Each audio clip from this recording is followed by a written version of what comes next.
What will we do with this moment? How will we be remembered? Look at the opportunities before us. This election really isn't about the left versus the right. It's about we, the people, choosing our government and the choice between freedom versus tyranny. Nobody has a chronic disease burden like we have. Why are we allowing this to happen to our children? Ultimately, the only thing that will save our country is if we choose to love our kids more than we hate each other. What is going on here is deeper than politics. It is deeply spiritual. We are being called to rise above the hatred and the fear and the evil. We need to remember above and beyond that we must love our neighbors, that we must treat other people as we hope to be treated. You want to be a rebel? You want to be a hippie? You want to stick it to the man? Show up on your college campus and try calling yourself a conservative. America is going to reach heights that it has never seen before. The future is going to be amazing!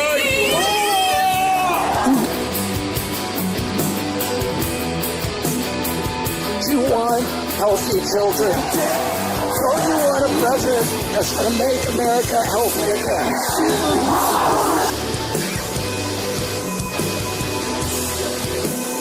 Come to you today as a former Democrat.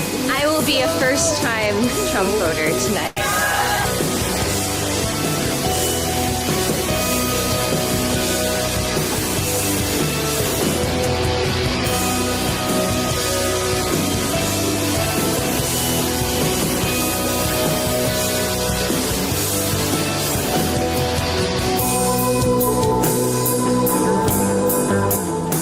The people dreamed this country, and it's the people who are making America great again.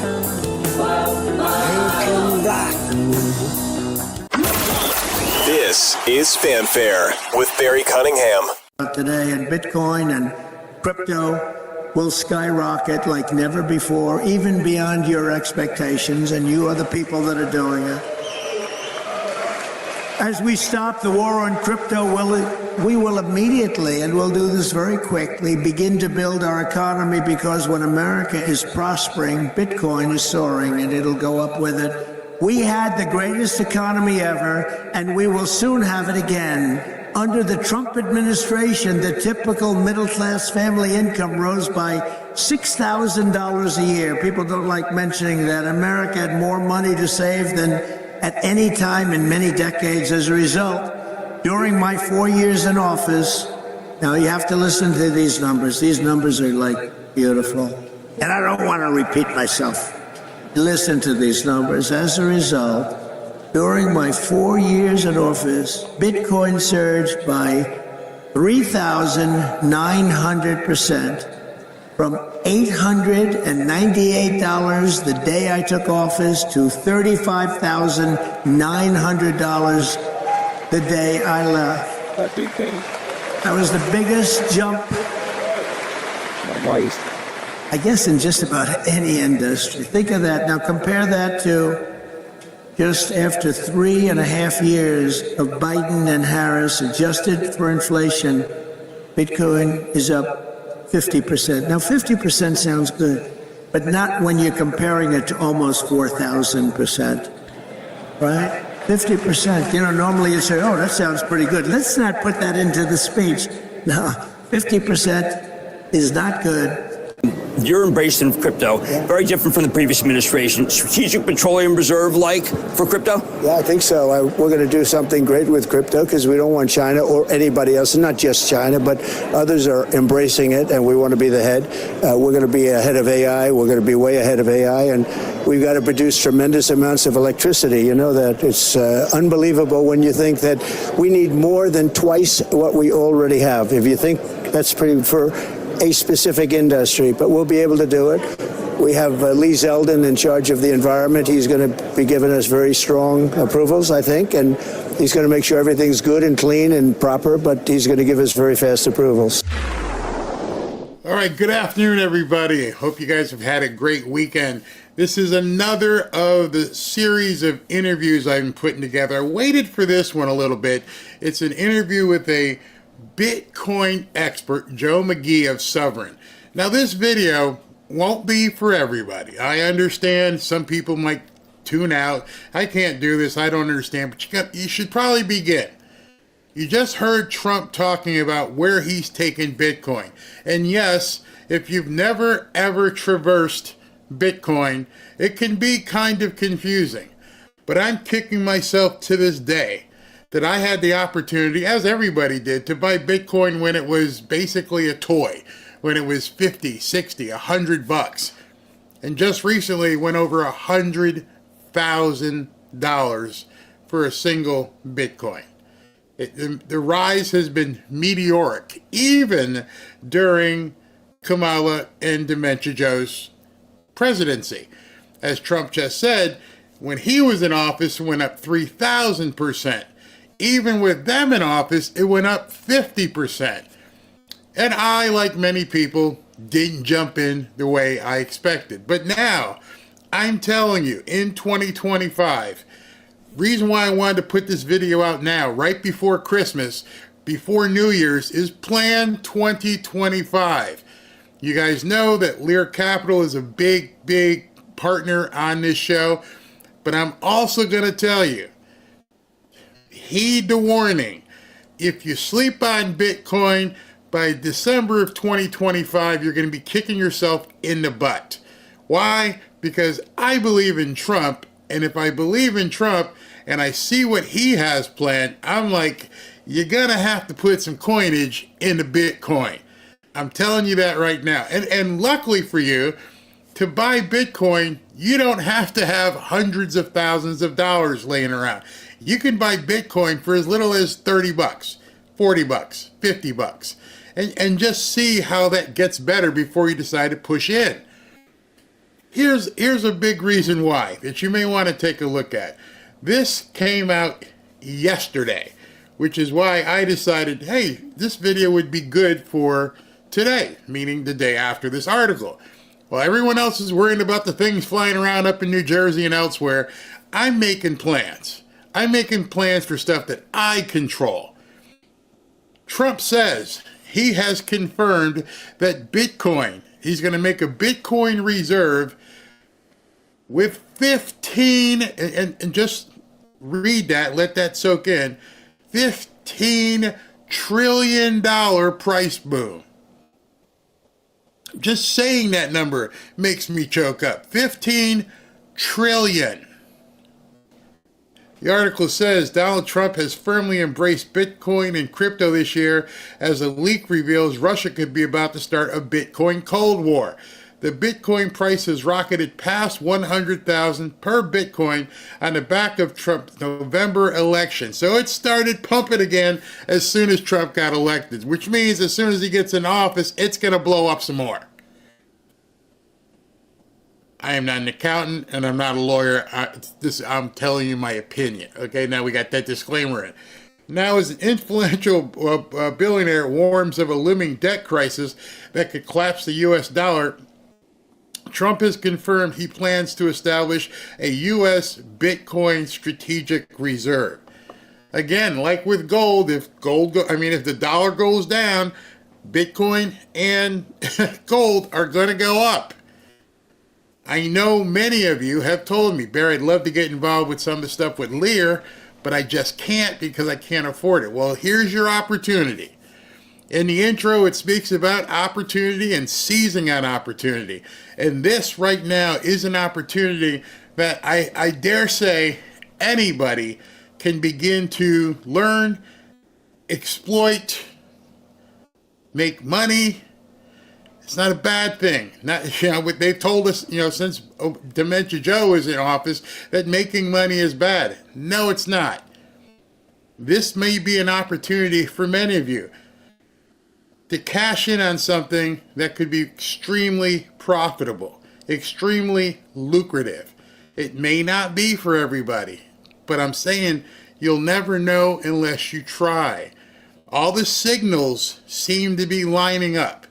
And the fact that the guy we voted for is now saying he's 100% behind crypto, especially Bitcoin, that he's going to get a $15 trillion reserve. When you hear, as Joe talks about Bitcoin and what it is, there's a limited supply of Bitcoin. If the government is jumping in and buying 15 trillion of it, guess what happens to the overall market for Bitcoin? Yep, it goes up. So like I said, you got a cup of coffee, you got 20 bucks, 30 bucks, instead of buying some magazines or doing something, you may want to open up a wallet and start looking at Bitcoin. So this interview is recorded, but I'm here in real life.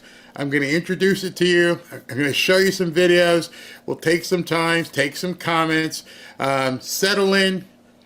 This is something you're going to want to bookmark and probably come back to over and over if you're not used to Bitcoin. You're probably going to say, oh, yeah, I'm going to listen to this, and then I'm going to make sure I know how to get back to it, and I'm going to watch it again, and I'm going to take some notes. Some of you guys who are advanced may find this to be like an elementary course. But then again, we all learn something new. Me, I'm not a Bitcoin expert. I'm a real estate guy, so I loved hearing this. And then when I started doing my research, I'm like, this is something I really need to talk to Robin about, and we need to start thinking about Bitcoin. Like I told you, I have a small wallet. When I say small, 25 or 30 bucks, and I'm just trying to play with it. And he told me, hey, listen, get out, like many of you, get out of Coinbase, put it here. Okay, we're moving stuff around. We're learning as well. We can all learn together. We've got that private Twitter X group. We can all talk about things, so it's not out there in the public. But in any event, if the boss is putting $15 trillion into Bitcoin, it might be something we all want to pay attention to. What? Where does it go? What's your price target for Bitcoin? So I think in the short term, we're going to see one of two cases. The first case is we're going to have some sideways action between 110 and downwards to 80, and we'll see some chop. The second scenario, and that will come either in the short term or in the medium term, is once we have the Bitcoin Act, which is currently under consideration, passed, where the U.S. government will be buying Bitcoin into its reserves, as well as other countries and other corporates for their treasury assets as well, we could see a 500K Bitcoin or $1 million Bitcoin. The sky is really the limit here. And why? What would drive it there? So Bitcoin is inherently a scarce asset. You only have 21 million Bitcoins. And see what she said there? It's a scarce asset. Now I'm watching the comments here. I'm watching the chat. And some people are like, hell no, I'm not doing it. Oh yeah, it's working. You're going to see the spectrum. I mean, there are people who don't like it. There are people who love it. There are people who don't know and just watching from the outside. Again, I'm not telling you you should do this. I'm saying you should learn about it so that you can understand what people are saying here in the comments. And some of the people, oh, it's trash. Well, I have to beg to differ, because if you believe Bitcoin is trash, and Trump is about to put 15 trillion into Bitcoin, and now Wall Street is waking up to Bitcoin, maybe you might want to reconsider, because I don't know what your experience is. Each of us has our own experience. I don't have it. That's why I'm bringing this interview to you. I am not putting myself out there as any kind of Bitcoin expert. None whatsoever. But I know how to reach the experts now, and I'm going to have more and more of them on. If you want to hear from people, I'll keep bringing Bitcoin experts on. I'll do a live interview with this guy Joe McGee and some other people. I'll see if we can't get Michael Saylor on. If you guys don't know who Michael Saylor is, you might want to look him up as well. Actually, I got a cut, but listen to what this lady on Wall Street is saying. The Bitcoin Act, for example, proposes buying 200,000 Bitcoins a year, which would significantly drive up the price as there's a finite supply.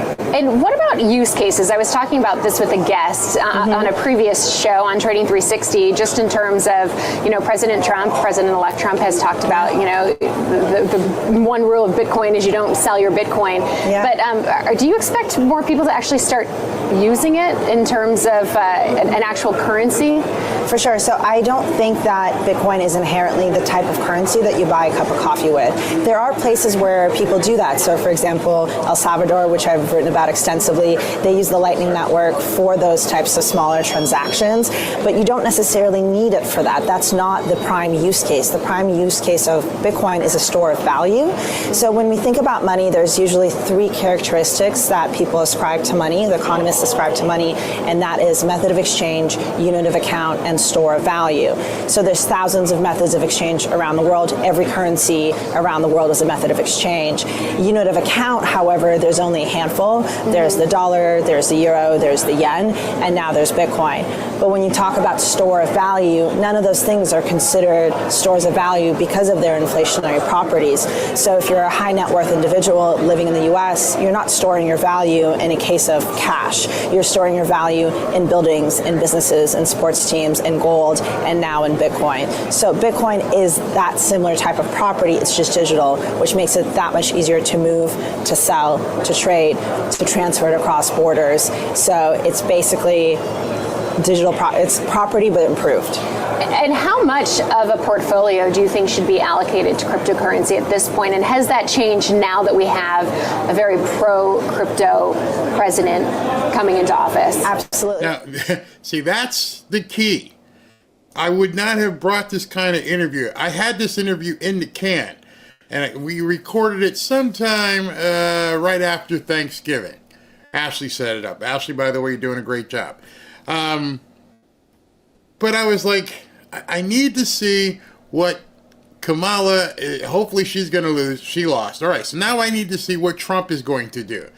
And then once I saw what Trump decided he was going to do, we watched it during the campaign. I covered a couple of speeches where he talked about getting fully into crypto. He was calling himself the crypto president. And so now that we know that Trump is going to be inaugurated in January, and he's going to take the handcuffs, the shackles off of the crypto, man, I don't see how it can fail, but it can. But then again, you could have said the same thing about real estate. I've been in real estate for 25, 30 years, and I've seen all the markets up and down, and I've understood how they work. I just feel at this point is an incumbent upon me to at least educate myself, because I'm seeing people talk about this who I never saw talk about it before. You know, it's becoming mainstream. It was the crypto bros, back in under the radar doing their thing. And if you remember back in the campaign, Trump did a live X space with some crypto bros. So he's been telegraphing, hey, I'm coming. I want this. I don't know if Barron told him. I don't know who told him. You got to start looking at crypto, because he became a crypto bro. So I've been watching, just as you have, maybe a little bit more intently, and I've been thinking to myself, where's he going with this? I heard the interview, as many of you did, with the crypto bros, and then he started having, people at Mar-a-Lago talking to him about crypto, and then he makes the speech at the Bitcoin conference. And then he announces, I'm going to get $15 trillion to push into Bitcoin. Somebody asked, where's he going to get the $15 trillion? I don't know. We'll see the plan. But he's the one who's now saying, this is where we're going, people. This is how it's going. I'm sure Elon's big. Of course he is. He's got Dogecoin. So we're going to all learn together. Some of you guys are way down the road and already know, and some of us are just beginning, and some of us are on the sidelines looking in. So now I think this is a great opportunity. Right before he gets inaugurated, everything's going to slow down over the next couple of weeks with Christmas and New Year's. Be ready to hit the ground running come January. Set aside $200, $300, $400. Just set that aside and say, okay, when he gets in office or beforehand, I'm going to talk to Joe or somebody else I bring on and say, listen, show me what to do. And understand, if Wall Street is now bringing this mainstream, if the people who you're going to hear today are talking about massive, and I mean massive amounts of money being poured into Bitcoin, It's sort of like me knowing what I told you the other day about the supermarket complex. I mean, the two housing complexes in a supermarket complex. If they're building a housing complex right over here to my south, and a housing complex right to my north, and a brand new grocery store shopping chain right there, then I know there's going to be some value in the real estate. I just know that from experience. I know if they're putting up 1,000 homes, that these homes that are still here are going to be worth more money. So I'm trying to learn the exact same strategy with Bitcoin. I'm seeing all the big boys make their moves. Tells me you better listen. I think if you don't have at least 10% of your investment account in Bitcoin or Bitcoin related assets, you're going to fall significantly behind. The price of Bitcoin is going to go up to $10 million a coin. The difference between 2% inflation or 2% deflection per year and 0% deflection or 0% inflation is the difference between an average life expectancy of 70 and immortality. What's the difference between perfect money and imperfect money? Perfect money is economic immortality. Imperfect money is we all have a short, brutal life. The Chinese will embrace Bitcoin. Name a company that's still in existence from 100 years ago off the top of your head where the stock is worth more today in real terms than it was then. What if I told you I could make your company live forever? When you have a need to know, when you have a crisis, if your country is in crisis, if your company is in crisis, if your family is in crisis, when the bank freezes and fails and the currency crashes and you have a business or you have a life and you're in that culture, you have a need to know, your eyes are open, now you adopt Bitcoin. Trump has discovered Bitcoin. Trump has a need to know. Trump has discovered Bitcoin. Trump has a need to know. That guy who was speaking is Michael Saylor. Michael Saylor, name of his company is MicroStrategy. This is Michael Saylor. If you want to look him up, Michael Saylor is 59 years old. He's worth $10.1 billion. And he has started a huge, I don't know what I would call it, a Bitcoin exchange, a Bitcoin investment company. And he is now, I won't say the father of Bitcoin, but if you just look him up, there's all kinds of articles, everything you want to see about Michael Saylor. One of the guys I've been really digging into and hearing what he has to say, and it's one of the guys who's been talking to Trump as well. And as I look through the comments here, and it's amazing because they're all over the spectrum. I mean, which is great.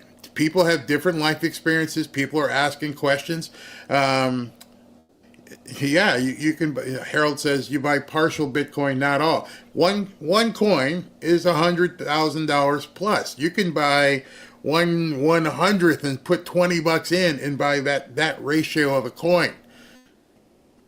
Anybody can get in, basically. When the price dips to red, buy more. See, there's people here that says Bitcoin is bad. I can't speak to people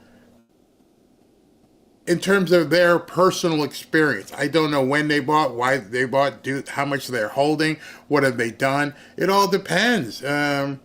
MicroStrategy was added to the QQQ on Friday.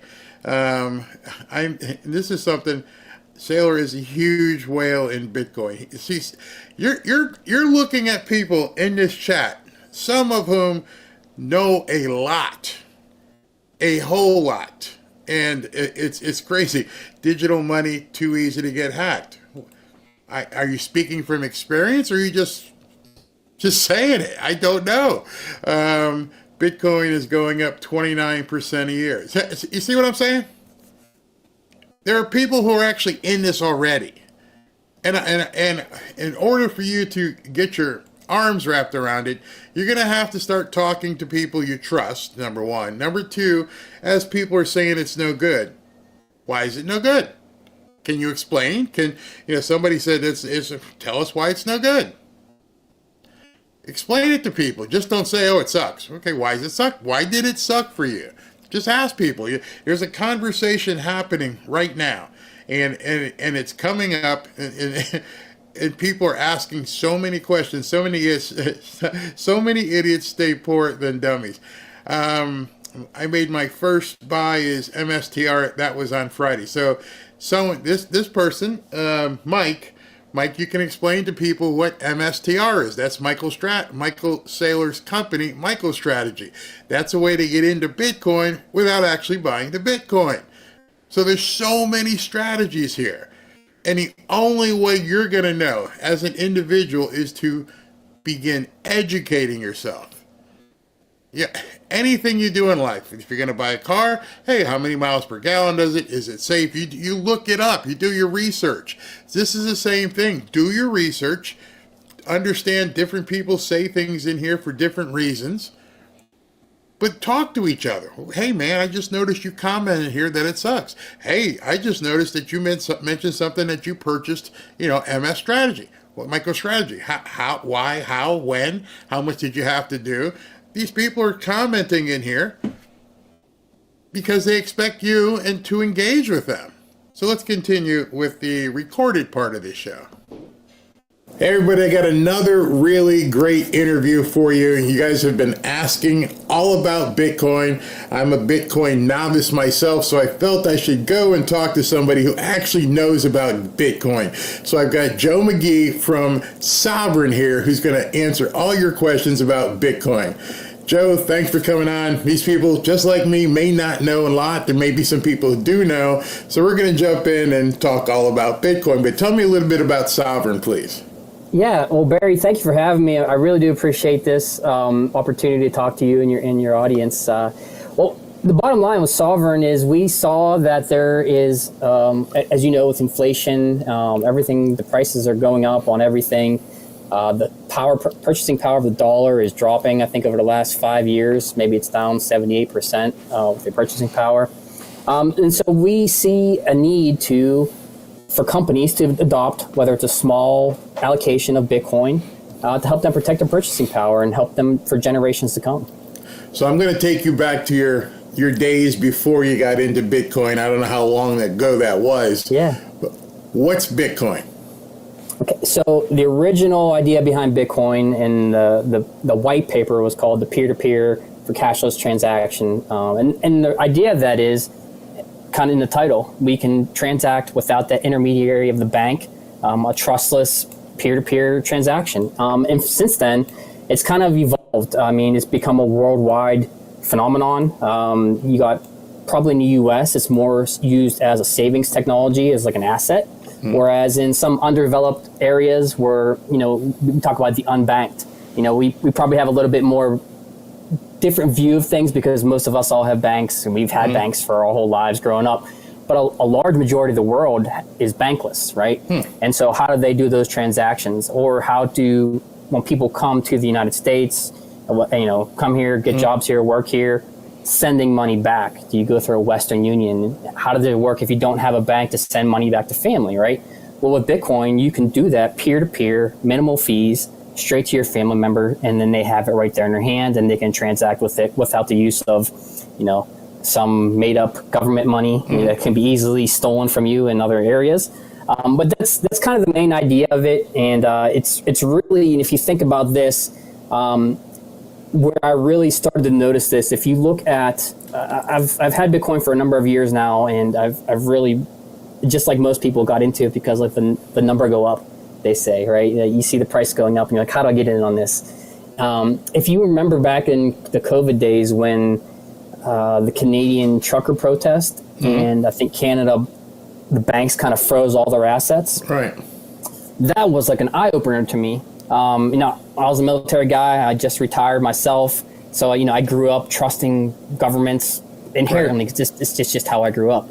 And then you see something like that, and it's like, well, if the government can shut down your way of transacting, and that's in Canada, which we think of as like, until maybe recently, like it's been thought of as like just as close to us as you get. Right. How is that fair? How is that possible? Well, with Bitcoin, you can have your own mode of transacting, finance, savings that the government can't touch. And so I thought that was really important. So that kind of led me down the rabbit hole of what is Bitcoin, learning more about it. And then I'll tell you, Barry, the more you learn about Bitcoin, the more you realize you don't know about Bitcoin, because it goes so many different areas from everything, every walk of life, to government programs, to funding, to food. I mean, I could go building architecture quality. You could go on forever down this trail. So I know we only have a short amount of time, but maybe in the future we'll dive into a longer session where we can go even further. Oh, for sure. I mean, we'll do a live show because my background is in real estate, and I bought and sold, and I used to buy and sell real estate. And then all of a sudden, about 2 years ago, I met a title company, and I believe this woman, she owned her title company. She wasn't in Florida, but she did business in Florida because as many people wanted to buy houses. And she was showing people how to buy a house, property with Bitcoin. I was amazed, absolutely amazed. So let me ask you this. How is Bitcoin purchased? And then how is it stored? Yeah, so there's a couple of different ways. I mean, most of your audience is probably familiar with or heard of Coinbase as one of the companies. Now, I wouldn't say that's my recommended way to do things, just because they have more than just Bitcoin. They have various other cryptocurrencies, which we can get into later. But for me, where I usually go through there's a company called River. It's basically a Bitcoin only bank. You can store, save your Bitcoin. You can have cash on there. In fact, they just released that you can get through cash savings. So if you're uncomfortable buying Bitcoin, you can actually get 3.8% interest on your savings in cash paid in Bitcoin. So if you worry about the risk of buying, you could just put a savings account there and accumulate Bitcoin daily. So it's kind of a new thing. And there's also a company called Swan, and there's a couple others that are Bitcoin only, focused on your own ability to self-custody your Bitcoin. And so when you talk self-custody, if you leave it on an exchange, you run the risk. We've all heard of FTX, Sam Bankman-Fried, when that went under and people lost all their money. So what I recommend is if you buy Bitcoin, you move it to a wallet. And there's several different wallets, but the safest way is what they call a cold storage or a hardware wallet. Usually they don't connect to the internet. They look like a thumb drive. They can look like, in fact, some look like kind of like a credit card that you can scan, QR scan. There's all different ways to store this, but basically keep it away from any kind of ability of someone to attack it from the internet and steal your funds. But and there's also... So I got a comment here because I'm looking at these comments and they're all over the place. I mean, just people who are freaking out. People are like, thanks for the information. People, you don't know what you're talking about. I get this comment says, Barry, please do some research. Bitcoin isn't the best option for beginners unless you have so much money to invest. I'm not telling you anything. I'm telling you to do your research. This guy, Joe, if you'd like to speak to Joe, you can hit him up on X. I'm trying to bring you information. What you choose to do with that information is totally up to you. I don't make a dime on you and what you're doing with whatever investments you choose to use. I'm just showing you something based upon what Donald Trump has said on the campaign trail and what Donald Trump has continued to say, and then what Donald Trump posted, or actually this article was about Donald Trump. And so, I would be remiss if I didn't show this to you. This would be like saying, hey, listen, there's about to be a hurricane, but I'm not going to tell anybody. Whether or not you board up your windows, whether you go to the store and get water, or you just decide, nah, I'm good. I'm just going to sit here, and if it blows by, we'll be fine. That's up to you. If Trump's going to put $15 trillion into it, and I voted for Trump, that's what's compelling me. That's what's saying, hey, Barry, you better learn more about this. So in terms of the comment, Barry, you better do more research. Yeah, I am. I'm doing a lot, and I'm encouraging you to do the same. I'm not saying to do it. I'm saying do your research, get your comfort level up. Don't let your ignorance exceed your comfortability. And if you find it at that point, once you do have that comfortability and that Bitcoin makes sense to you, then there's a lot of people you can talk to. I'm seeing, as I mentioned the other day, and some people got ticked off at me, I said, I watch what people with money do. I've learned so much just talking to people with money and watching what moves they make. You'd be amazed how many people will tell you what they're doing. I used to work for a guy who was, as I've said, a billionaire. Hey, what are you doing? He likes to buy trailer parks. I'm like, wow, trailer parks? Yeah, you own the real estate and you rent out a pad. Okay. But he's buying Bitcoin now. He's elbow to elbow with a lot of these people up in Palm Beach. Palm Beach is bullish on Bitcoin. These people have more money than God. And I'm watching what they're doing. So all I'm telling you, just to make sure, let me just say this for the last time. I'm not telling you to buy Bitcoin. What I am telling you is to begin educating yourself, doing your own research, talk to people who know what the hell they're talking about. And if you do feel comfortable, be ready come January 2025. If on January 2025 you still don't feel comfortable, it's on you. I'm just bringing you information. It's almost as if, I started talking about drones. I have no idea what's going on. Like most people have no idea what's going on, but they're out there giving their opinions, and people are sucking it up with a biscuit for some reason. But here, we're talking about Bitcoin. Now, this individual speaking, Joe McGee, I found very credible. I did some research on him. Ashley brought him in as an interview. And I'm talking to him, and I'm talking to other people and say, okay, what's my best moves here? I'm risk adverse right now. I'm not looking to be really crazy with this. What can I do safely? If you didn't hear what he just mentioned there, he talked about a certain wallet, I believe that's the name, where you can use your savings to fund Bitcoin, which it would be putting your savings at risk. You get 3.8% savings on the savings, and that 3.8% you can use to buy the Bitcoin, so you never even risk your capital. And that was very interesting to me. Do what you need to do. That's all I'm saying. Wallets, which would be wallets that are stored on your phone, like an app, that you can transact through there, and usually just needs kind of like you sign on to an app and it does your Face ID or some kind of PIN. You can do the same thing with a hot wallet, but they call it hot because it's connected to the internet. So there's a level of security that, could be compromised there. In addition to security for your actual wallet, what's the reality of truly how private is Bitcoin? Yeah, so I'll call it pseudo-private or pseudo-anonymous.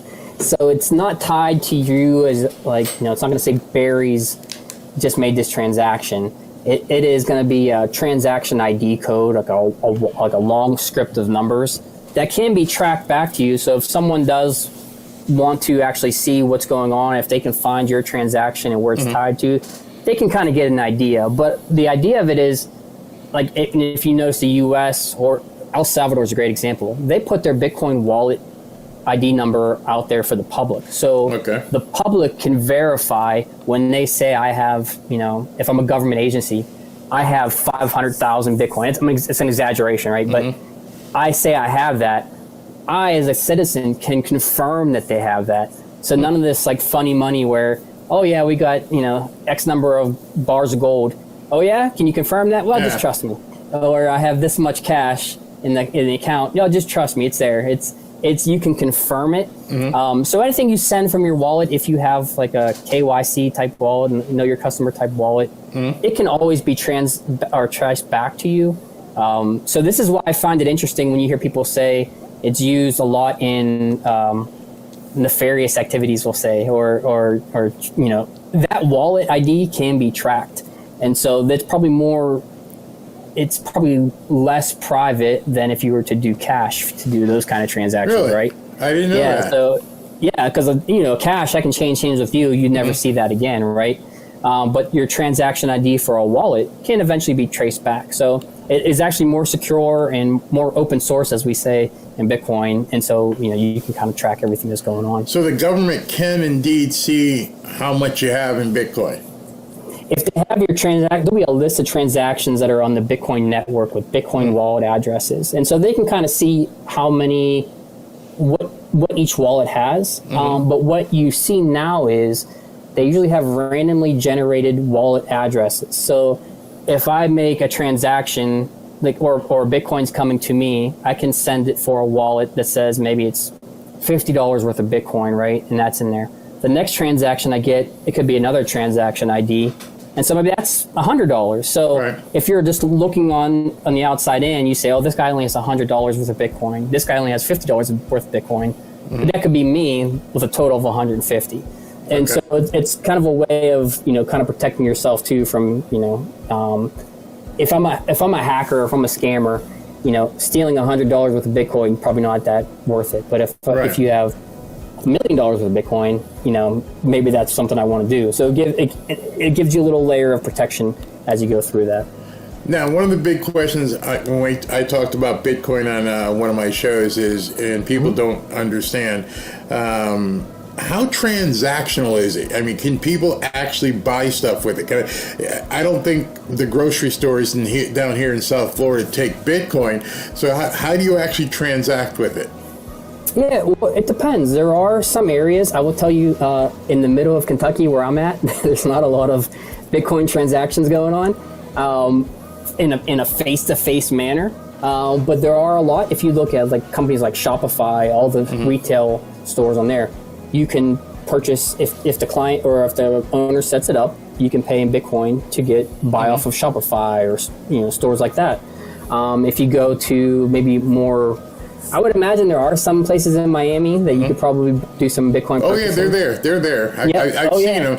But the question is, in order for me to go and buy something, I'm going to have to convert it probably to actually use it as a transactional method of purchasing. Yes. So if you, as a customer, if you want to do that, there are ways to buy it, and then you can use it and just pay Bitcoin for whatever you want to purchase. If you are the company, you can receive Bitcoin, obviously. And now here's the fun part, and this is where I think our business comes in, is if you want to convert that to cash and add it to cash, that's on you. What I would recommend is if you're accepting Bitcoin as a payment, that goes towards your treasury. So you save that money, because if I take $1 from you today, in a year, that dollar might only be worth 80 cents. Right. But if I take $1 worth of Bitcoin from you today, that might be worth $2 down the line. Right. So it might be something for companies to look at as a way of, and this is why we're here, to help them as they're adopting their Bitcoin strategy. You're getting an asset that is finite. There's only ever going to be so much, and it has absolute scarcity. So if you would do this with baseball cards, like a Honus Wagner baseball card is who I kept hearing about when I was growing up, right? Right. If someone came to your store I don't have $1, but I'll give you this Honus Wagner baseball card, I'd be like, heck yes. I'm not going to trade these in and sell it. I'm going to keep it, because in 10 years this is going to be worth more money. Right. So that's kind of the idea. And if you go into other areas of the world, especially like El Salvador, it's legal tender, right? For sure. And there are probably other places where they take that, but it is growing in adoption. If you remember, Tesla not too long ago, probably 2 years ago, was accepting it as payment. So it's growing. It's not what I think you'll see. You may hear about this, the fair accounting, it's called the FASB rules. Fair accounting rules are changing I think go into effect in December. So in January, companies can account for Bitcoin at its fair market value on their balance sheets. Whereas before, if the price dropped, you would count it as a loss at your company.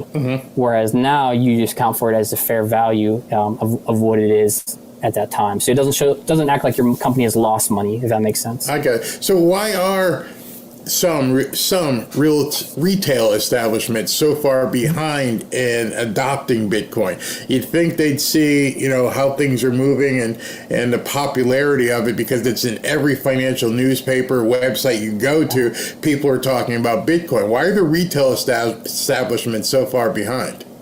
Well, I think there's a couple reasons. One is, I think if you don't spend the time understanding Bitcoin and researching Bitcoin, which, to be fair, a lot of businesses, if you're a business owner, you don't necessarily have time, especially for small or medium-sized business. You don't have the time to dedicate hours upon hours upon hours studying Bitcoin. You're trying to keep your company afloat.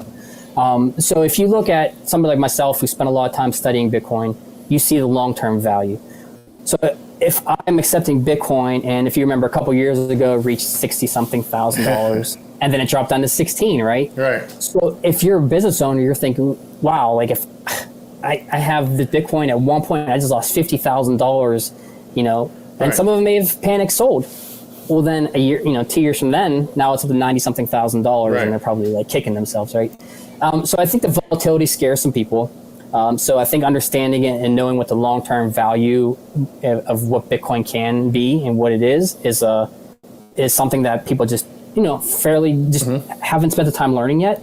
I think some of the rules as far as accounting have deterred some companies from accepting it and keeping it on their books because it could potentially show as a huge loss of their company value. And then I think some of the technology is starting to roll out now. It's becoming a lot more common to have transaction ability on your phone or on your operating system. The same way you badge your little debit card and it comes out right away, or you Venmo or whatever you use. That same technology is there for Bitcoin now. And so I think that is something that over time has grown and developed. I think we're really at the beginning of stages of this, even though it's been around for nearly 15 years. It's just beginning. Well, you mentioned that there was a finite amount of Bitcoin. So one of my questions is the price of Bitcoin related to supply and demand? So obviously the answer is if there is a finite amount, then obviously it is, related to supply and demand. Why is there only a finite amount? I mean, since it's basically digital, right? There's not an actual coin. Why aren't there more? Yeah, so so unlike a lot of other cryptocurrencies that have like a CEO who runs the company who can change the algorithm or change the code at any time, Bitcoin is a protocol that runs on its own. There is no CEO, there's no company, there's no marketing team, there's nothing like that.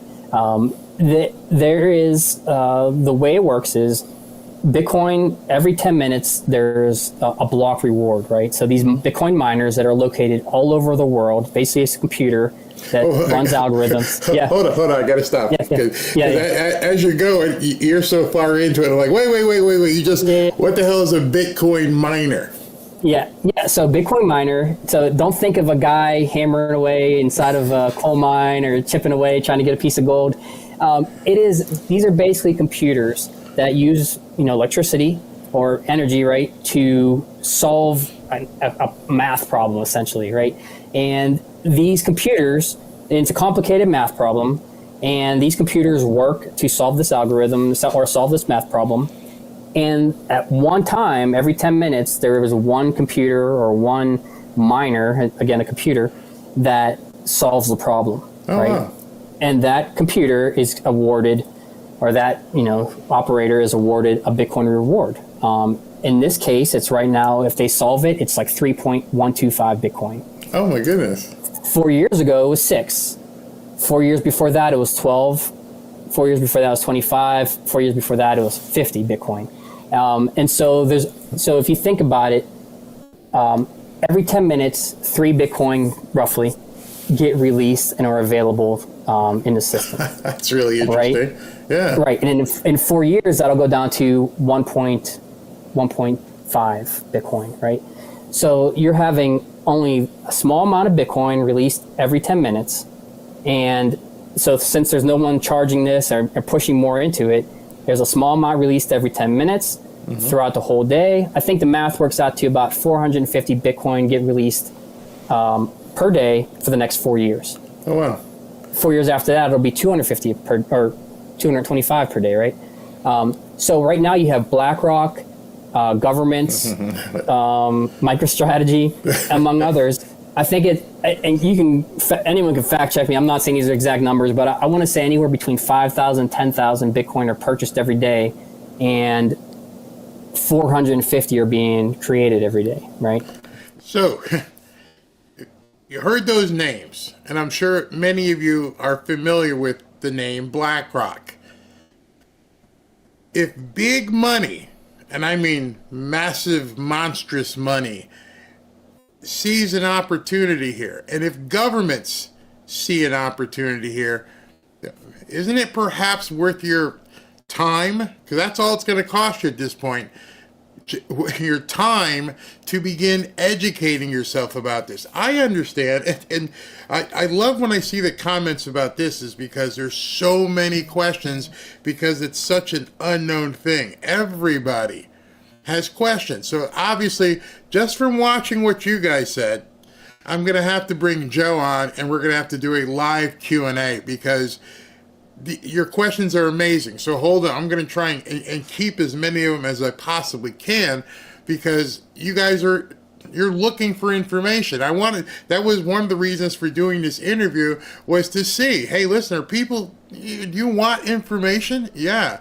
I see this one by Salah. Salah says, Barry, it would be nice if you would find someone to teach us exactly how to manually invest in crypto and how to transfer, how to withdraw. That's what I find the hardest time learning. All right. You ask, and that's what we will do. We will have Joe on for a 2-hour session, and I'm going to say, hey, Joe, I'm going to sit back here and hit buttons and let you answer all these people's questions. I understand, come on, man, somebody's in here. If you're going to quote stuff, especially on a Sunday, maybe quote the way it's supposed to be. Money is not the root of all evil. I'm pretty sure those of you who are Christians understand, just like with, how they're talking about letting people in and birthrights, they left out part of the verse here. There's a really big word that comes before what you wrote. See, most people don't know. They think that money is the root of all evil. That's not it. That's not it at all. Most of you know. I'm pretty sure you guys are going to be talking here. But in any event, I'm just trying to get you some information, and I'm trying to stimulate you to do your own educating and looking around and understanding. Some people will find this to be a huge opportunity. That's fine. Some of these people are finding it too complicated. Doesn't matter. If you don't want it, it's like a big buffet. You've all gone to Chinese buffets. Like, man, I don't want that. Oh, that looks good. I'll have some of that. And that's the idea. But you need to learn how to eat it, even if you don't want certain things on that buffet.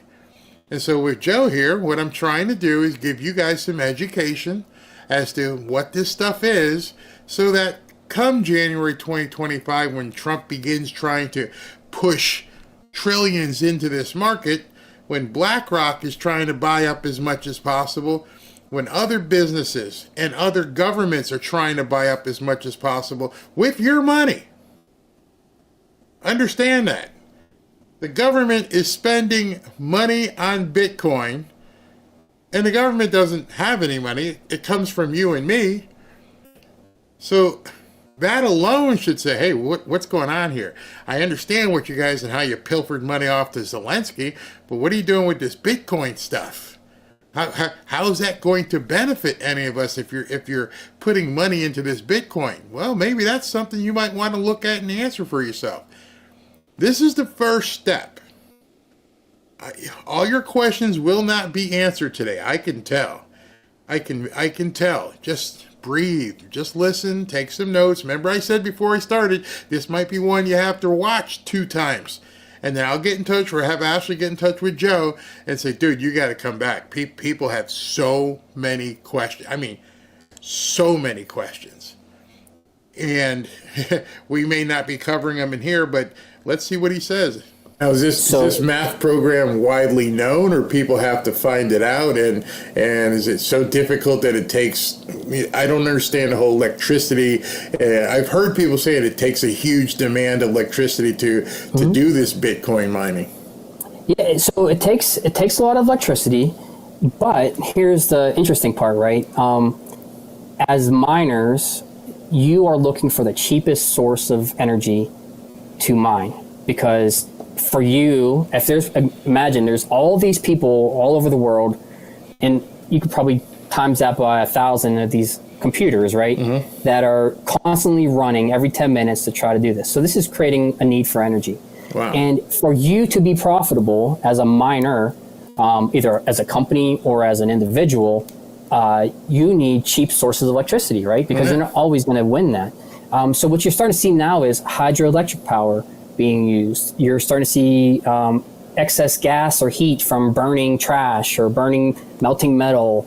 You're starting to see I think in New York they're talking about using some version. In El Salvador, they're using the energy, the heat energy coming off the volcano, the thermal energy to run their mining machines. So you're going to see it naturally taking advantage of energy that is just wasted in the environment. And so you're instead of thinking of just pulling from a grid, this is think of it as taking advantage of wasted energy that's going on day-to-day basis from just heating a home or heating a facility or burning trash. Like if you work at trash, so I have a gentleman, he used to work at a company that burned trash and extracted metal. Okay. And he wanted to configure a mining rig. But if you think of a rig, it looks kind of like an old school computer, the tower for a computer. Yeah. You hook that up, and he wanted to take advantage of the heat energy coming off that to mine Bitcoin. And his company was like, "Nah, this is stupid. Had they done that, that company would have made millions and millions of dollars over the last couple years from taking advantage of something like that." Wow. So while it does take a lot of energy, it's starting to gravitate toward wasted energy, or just natural energy, hydroelectric power, thermal, instead of just electricity from the grid. So you're starting to see different ways, and the more creative, there's a lot of really smart people out there, and when there's a financial incentive behind figuring something out, you can definitely see the ingenuity growing. There's people using Bitcoin. I just got a comment, and it tells me people aren't really listening. The comment says, "I really don't think Trump will push millions into Bitcoin. We shall and will save the dollar and backed with gold." I don't know if you just jumped in here, but you have to remember throughout his campaign, he did the X Space with the crypto bros. He said he was going to be the crypto president. He spoke at the Bitcoin conference. He got rid of the SEC commissioner because the guy wasn't pro-crypto. And then I just showed everybody that Trump just pushed this, or he didn't push it out, but he said this.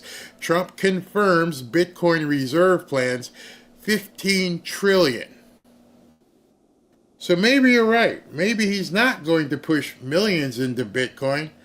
He's going to put trillions into it. As space heaters right now. So as they heat their house, it's mining Bitcoin, right?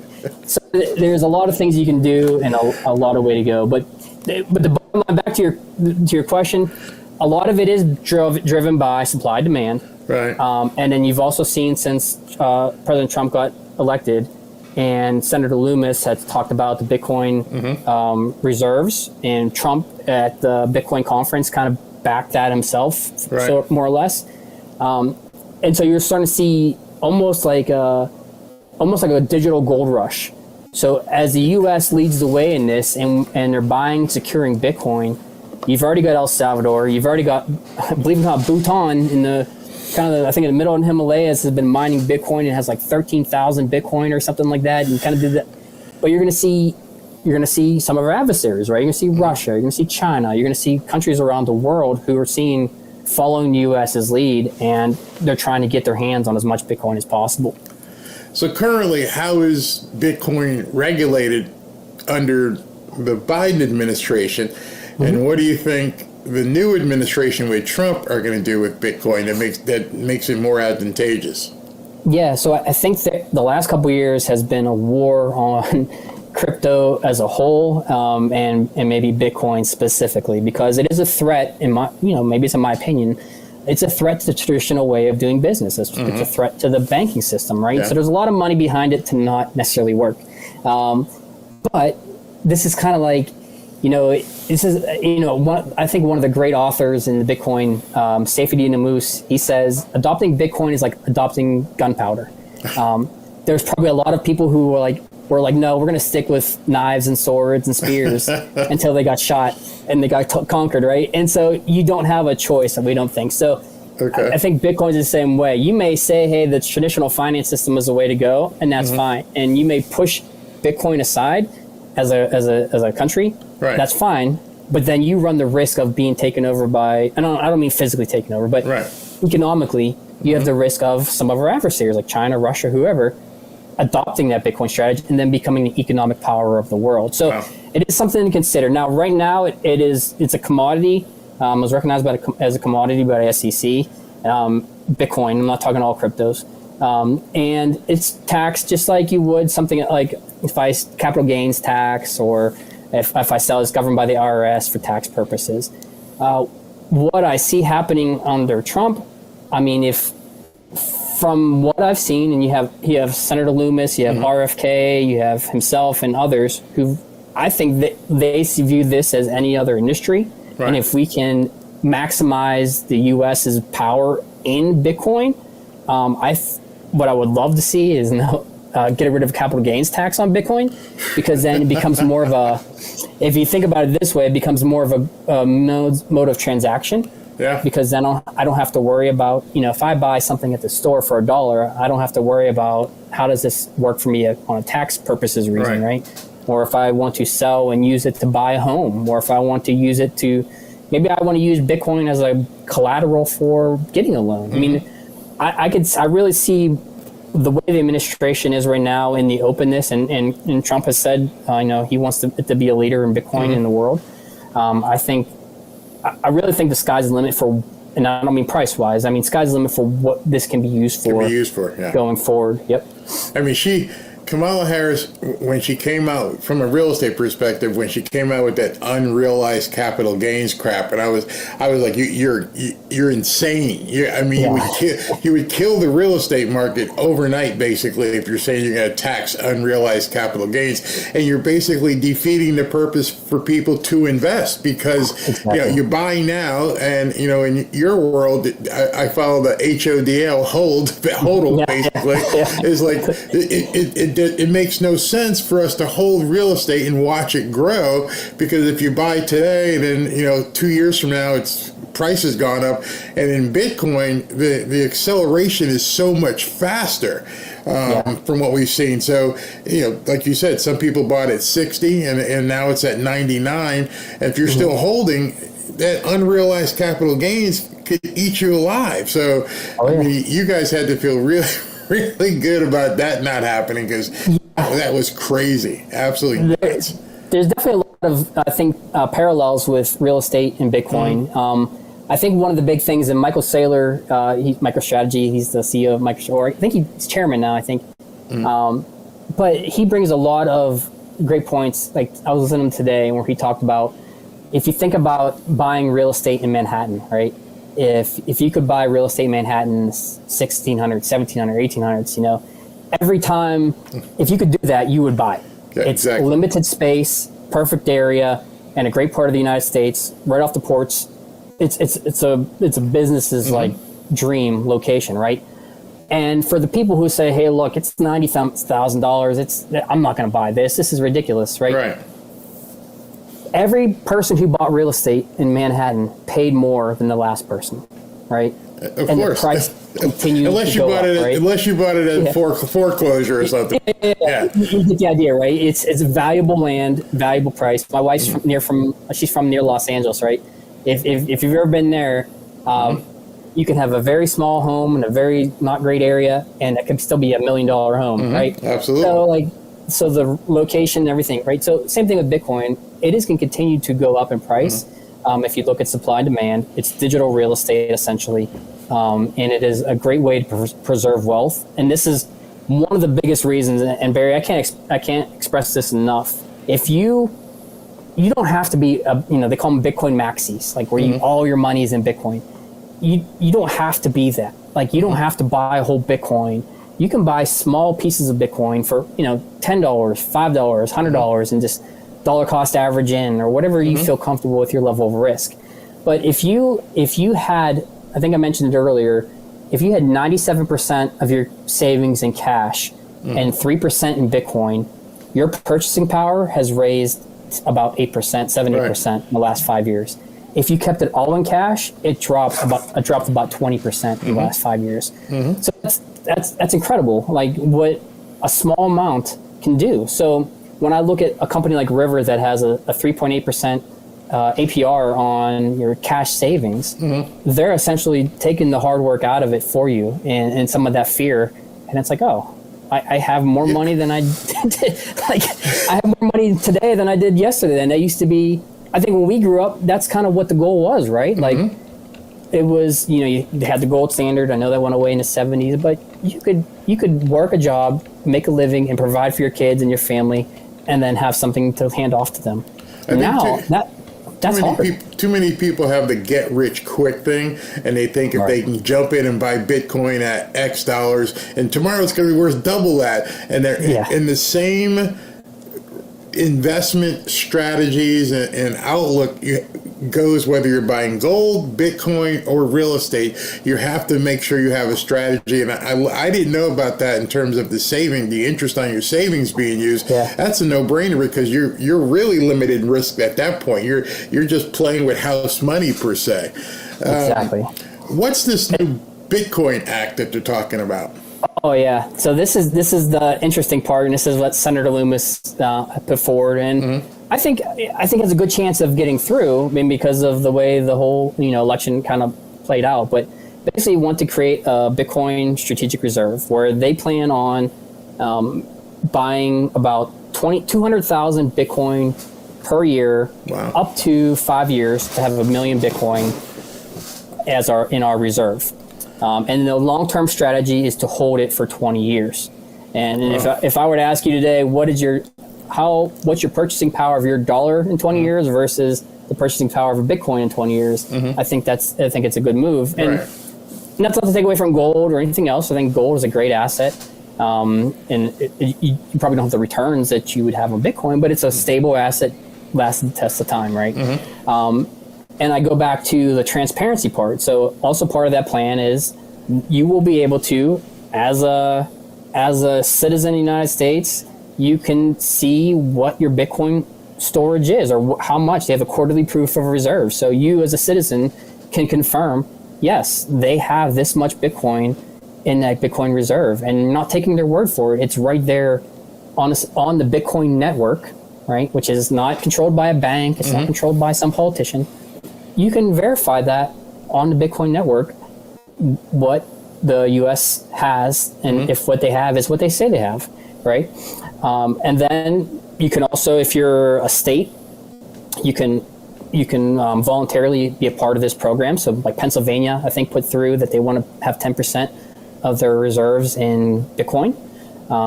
So it's voluntary if the state wants to do it. If they don't, no problem. That's fine. And then also, if you're a government agency that may have Bitcoin on its balance sheet, I wouldn't know which ones who have it, but maybe something was confiscated, maybe the FBI or through other activities, that will be transferred to the Bitcoin Treasury of the United States.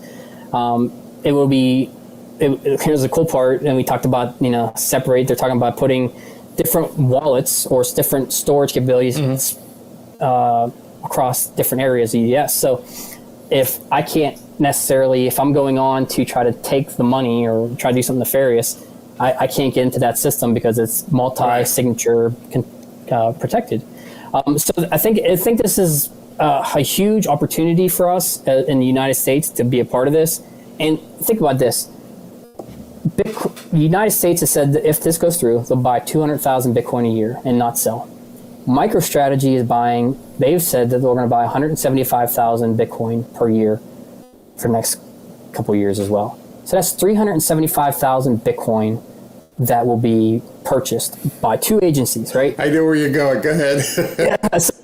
So if I'm only creating or releasing 200,000 Bitcoin into the ecosystem, and I've got double that being bought every year, and again, like I said, we'll be first mover, right?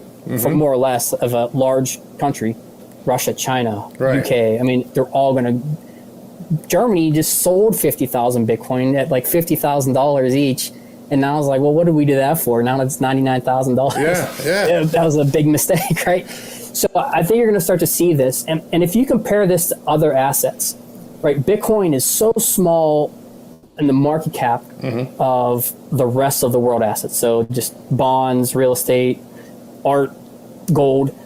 Bitcoin is like 1.8 maybe trillion dollars right now. Gold's at 16 trillion. So if it's at 99,000 right now at 1.8 billion, let's say it takes even a portion of the gold 16 trillion. Maybe it makes it $8 trillion in asset. Take away some of the art that's at 18 trillion.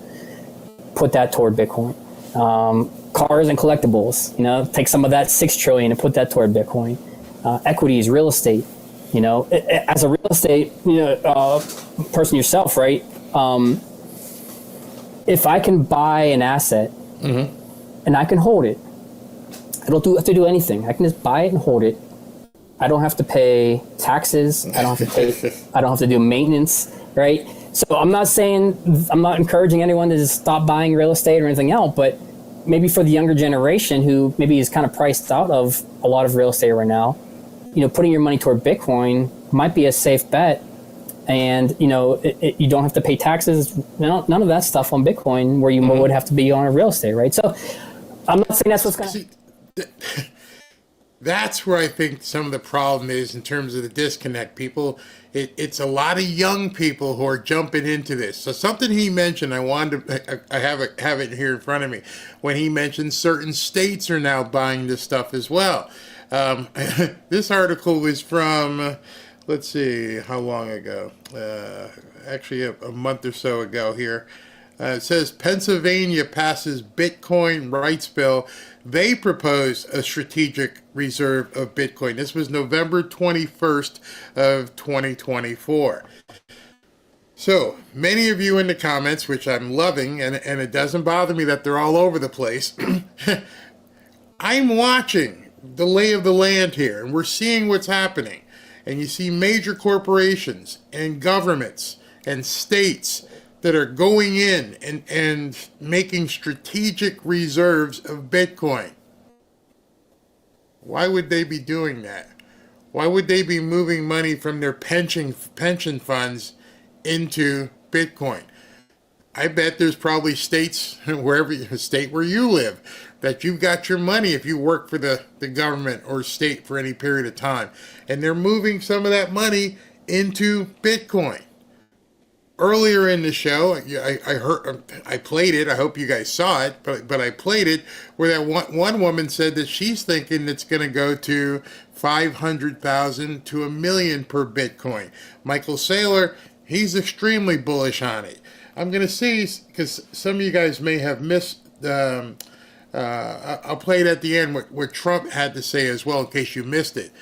But all of this that I'm showing you and everything I'm telling you is basically to get you to begin doing some education. I'm not saying to put your money into it, but at least begin looking at it so you know where they are. Yeah, there are taxes you pay crypto gains on when you can. I don't know. I'm not that far into it yet where I've had to sell. I tried to get my family in crypto and couldn't, so I tell them, yeah. Where's this guy? He seems pretty knowledgeable. I'd love to get him on live. Like I said, I will take questions from anybody who adds me in Barry's group on how to get started in sincere beginner. If you want to, just since you brought it up, we can't add you. So what you would have to do is if you go to our group over on X, let me just move that comment so you can see it. If you put that in your URL, it'll take you over to our group and you can join it. And then once you're in, one of the mods will go ahead and approve you. And at that point, you can begin posting and talking about crypto. We'd love to have you. So just go ahead to fanfareshop.org/group. And once you've done it, hit the, apply button, and then one of the mods will approve you, and then you can post whatever you want about it. Maybe it's a Ponzi, but if government's we are very early. It's not a Ponzi. I can pretty much tell you that much. It's not a Ponzi. Currently, wow, we're over 12,000. That's right. You did tell me that 12,000 in a group right now. I see here. Man, there's a lot of people. A lot of people who are worried. Yes, and Marcus says it right here, the world is changing so fast. I want to point to that word change, because a lot of times that scares people. So here's what I'd like you to do. Something I am actually telling you to do, because I can see the trepidation and the fear. We've seen a lot of fear and trepidation over the last, 2 or 3 days. People in New Jersey have been seeing fear and trepidation for the last couple of weeks. Well, if you're a Christian, then you know you shouldn't be fearful. So I would suggest, in addition to reading and learning and talking to people, pray. Pray about it. Hey, God, this opportunity is here. I don't know anything about it. Show me what you want me to do. It works for me. It's a very simple prayer. Happen, but it is something that if you look at it for a total asset class where people have to put their money somewhere, and there's only so many places you can put it to secure and store your long-term value, I really see Bitcoin is only going up from here.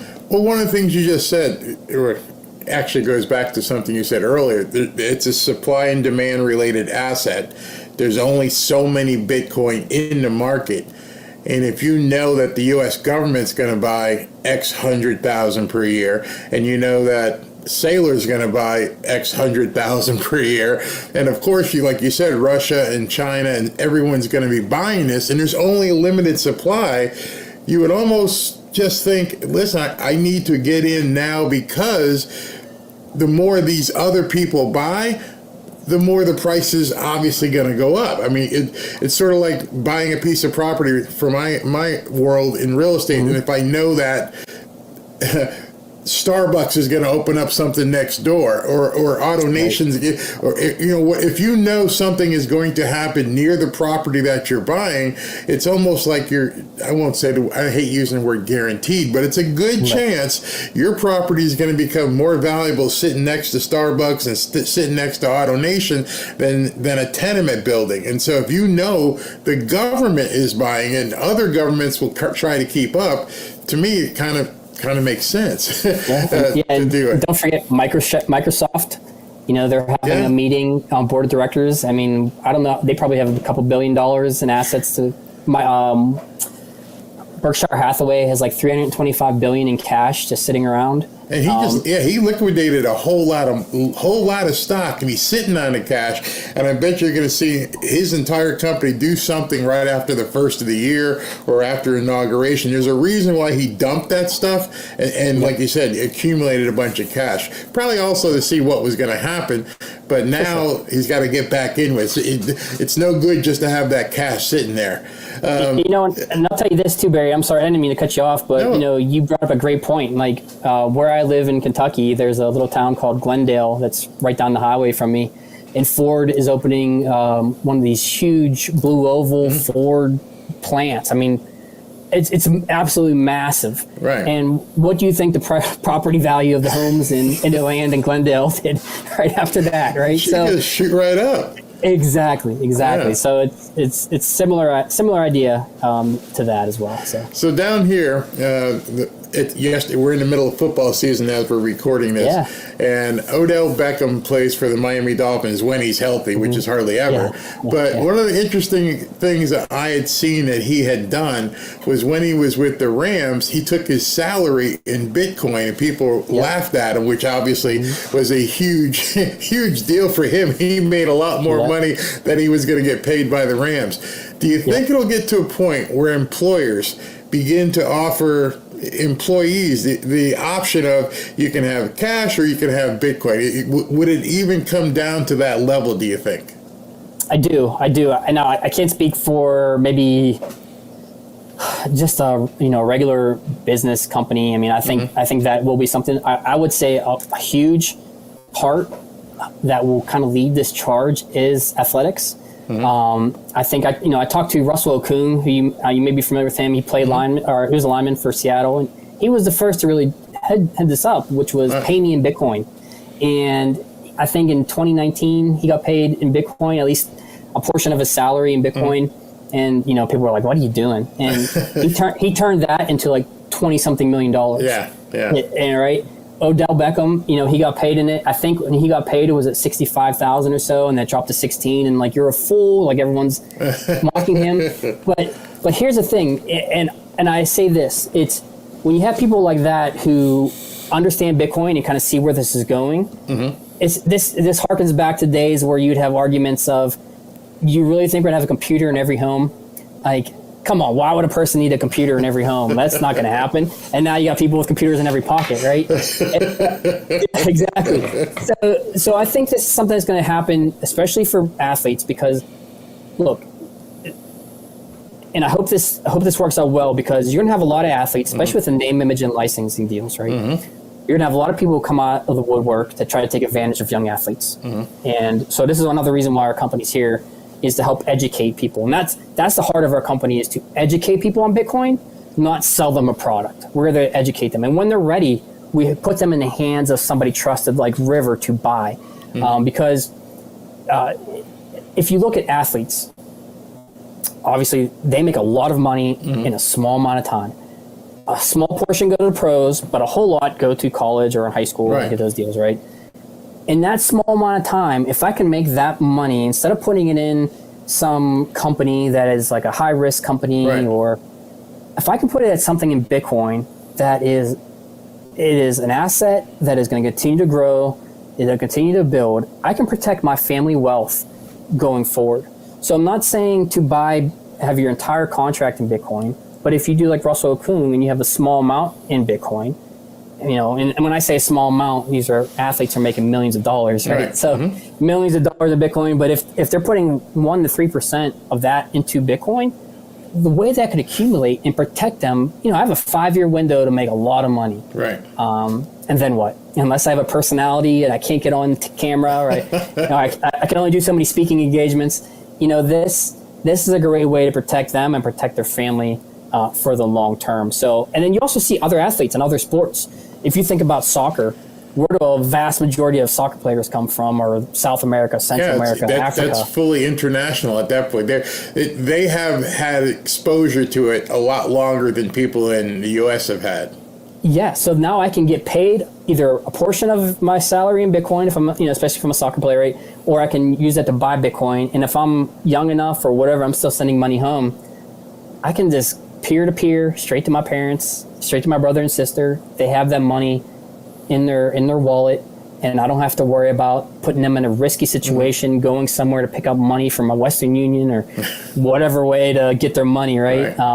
And it's accepted. I mean, they can transact with it right there. So I think you're going to see this a lot, and I think what we want to do is we want to partner with some, actually would love to partner with some college students who are doing so good NIL deals. Well, NIL deals, but then also students who are in like sports management. And I would love to have some students go through and do like a case study of athletes who have received Bitcoin as payment versus straight cash, and where what does that look like 5-10 years from now. And the same for a sports company, a soccer club, or at a youth level all the way through a pro level. What does their treasury look like? Like, we know the Dallas Cowboys are worth, gosh, who knows how much, right? But what would they be worth if a portion of that was in Bitcoin? What would the Cleveland Browns, what would they be worth if a portion of that in the Bitcoin? So I think there's a lot of opportunities for people to look at an asset that is, I think it's going at 60% per year, and I think a conservative estimate is that it'll go about 21% return. That's crazy. That's absolutely crazy. You can see that kind of return with something. I mean, real estate used to be like that. It's much slower now, but it's a long-term play. I mean, if nobody, unless you're flipping houses or like I used to do by foreclosures, but if the foreclosure market's not there, it's definitely a long-term play. Well, I would look at Bitcoin too as I would say, if you're looking to make a quick buck, you're gambling. If you buy Bitcoin, I would recommend you look at a long term, maybe a 4-year window of holding it, and not just you can play the options market. I mean, I wouldn't short anything because you know how that goes. But I would not look at it as a short-term play unless you're just like into gambling, so to speak. Now the Bitcoin's at 90. I could have killed myself because I had an opportunity to buy. I'm not even going to tell you at the price, but it was around that 16 that you had said, and I was like, no way, I can't. No. I said, I remember going on film going, unless I can go to the grocery store and buy some bread, I ain't buying it. And now I look at it and go, how stupid. Because I thought you needed to have $16,000 to buy the coin, and I didn't realize until I started I opened up a Coinbase account and I put $20 in it, and it bought me 0.0065 Bitcoin, and I watch it go up $25-$30, and I'm like, oh, so I didn't know I could buy portions of Bitcoin. So what would you advise people to do initially to just get their feet wet and understand, what amount of Bitcoin you can afford? If you can afford a cup of coffee, you can afford Bitcoin. If you want to go down and go see a movie, you can buy Bitcoin. So what would be a good safe area for people to begin getting into Bitcoin? Well, there's a couple ways. And all your listeners can contact me directly, and I will gladly help you get in touch with a River, and I'll put you in touch with them. And if you just want to put cash in there and accumulate Bitcoin as interest, I think that's a great step for anyone who is hesitant about getting into Bitcoin. And I'll tell you, when you do your first Bitcoin transaction, or you see these, they're called Satoshis, like the fractional parts of Bitcoin, accumulate in your account, you start thinking, how the heck can I get more Satoshis? So you start looking at different ways, right? But if you're looking at Bitcoin, one, try to study it first. If you want to buy it, we can buy it through Coinbase, but again, I'd recommend River. You can buy small amounts, dollar cost average. If you any extra money you have that you are comfortable putting in there, because it comes down to risk tolerance, right? Just with anything else, you can accumulate that way. There's also, and this is something that maybe for people who are hesitant to buy Bitcoin because of the holding it and worried about losing it, there's also the Bitcoin ETFs, where you can buy Bitcoin ETF through BlackRock, and you can hold that stock in that ETF, and you can accumulate that way as well. The difference is it'd be similar to holding a gold ETF, right? You don't have the physical gold, but you have the ETF, right? So the same thing for Bitcoin ETFs. You don't hold the physical Bitcoin. BlackRock holds it for you, but you own the stock in there, right? Stock, right? Yeah, and then another way, if you look, MicroStrategy is another company that if you don't want to buy Bitcoin, you don't want to buy Bitcoin ETFs, if you want to put it into a company, I would say MicroStrategy is probably the next best thing, because their whole model is, I'm raising debt by basically diluting the stock. For the money I get, I'm buying Bitcoin. The Bitcoin price goes up, the price of MicroStrategy goes up. They sell their stock again, they buy more. I mean, it is continued to raise. And they're getting debt at 0% interest. So I think he just bought, I want to say 55,000 or Bitcoin today, maybe, or 5,000 or 500. I'm probably getting the numbers mixed up. But there are the Bitcoin ETFs. There are MicroStrategy. To me, the best way to do it is just buy and hold, dollar cost average in. If you're going to buy coffee and you don't, just like you would say for anything else, right? Instead of putting it into a savings account, maybe just put it into Bitcoin, move it over into cold storage. So just dollar cost average. Because I will tell you, Barry, this is the one thing that we tell people, and this is why we are harping on the education piece of this, is if I told you today to buy Bitcoin and said, Barry, I need you to buy one Bitcoin today. Right. You're gonna thank me. And then tomorrow it's at $80,000. You're gonna want to choke me and say, I just lost $20,000, right? Now, if you hold it, you'll probably make that money up and more. Right. But if you don't understand the volatility, you don't understand kind of the supply, the ultimate demand and ultimate scarcity, and you kind of see where this is going, plus the government acceptance and everything else, you probably would be very upset with me. And so that's what I say. That's why I really do. I cannot stress it enough to just educate yourself on Bitcoin, or companies like us, we can help educate clients, especially businesses, high net worth, others, that we can walk them through this process. And then we have a whole team, Barry, that this is what I love about our consultants.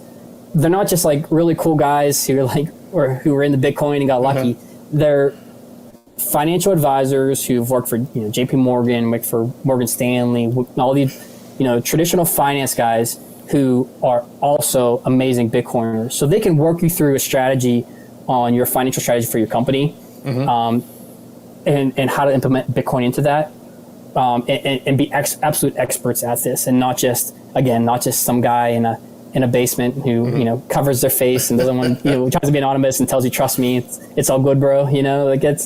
That's not how we do. We are a professional company that helps. We have people that talk to CEOs. We talk to business leaders who can make that happen. So that's my biggest advice. It was funny. I started smiling when you were talking about financial advisors, because a lot of people will turn into CNBC.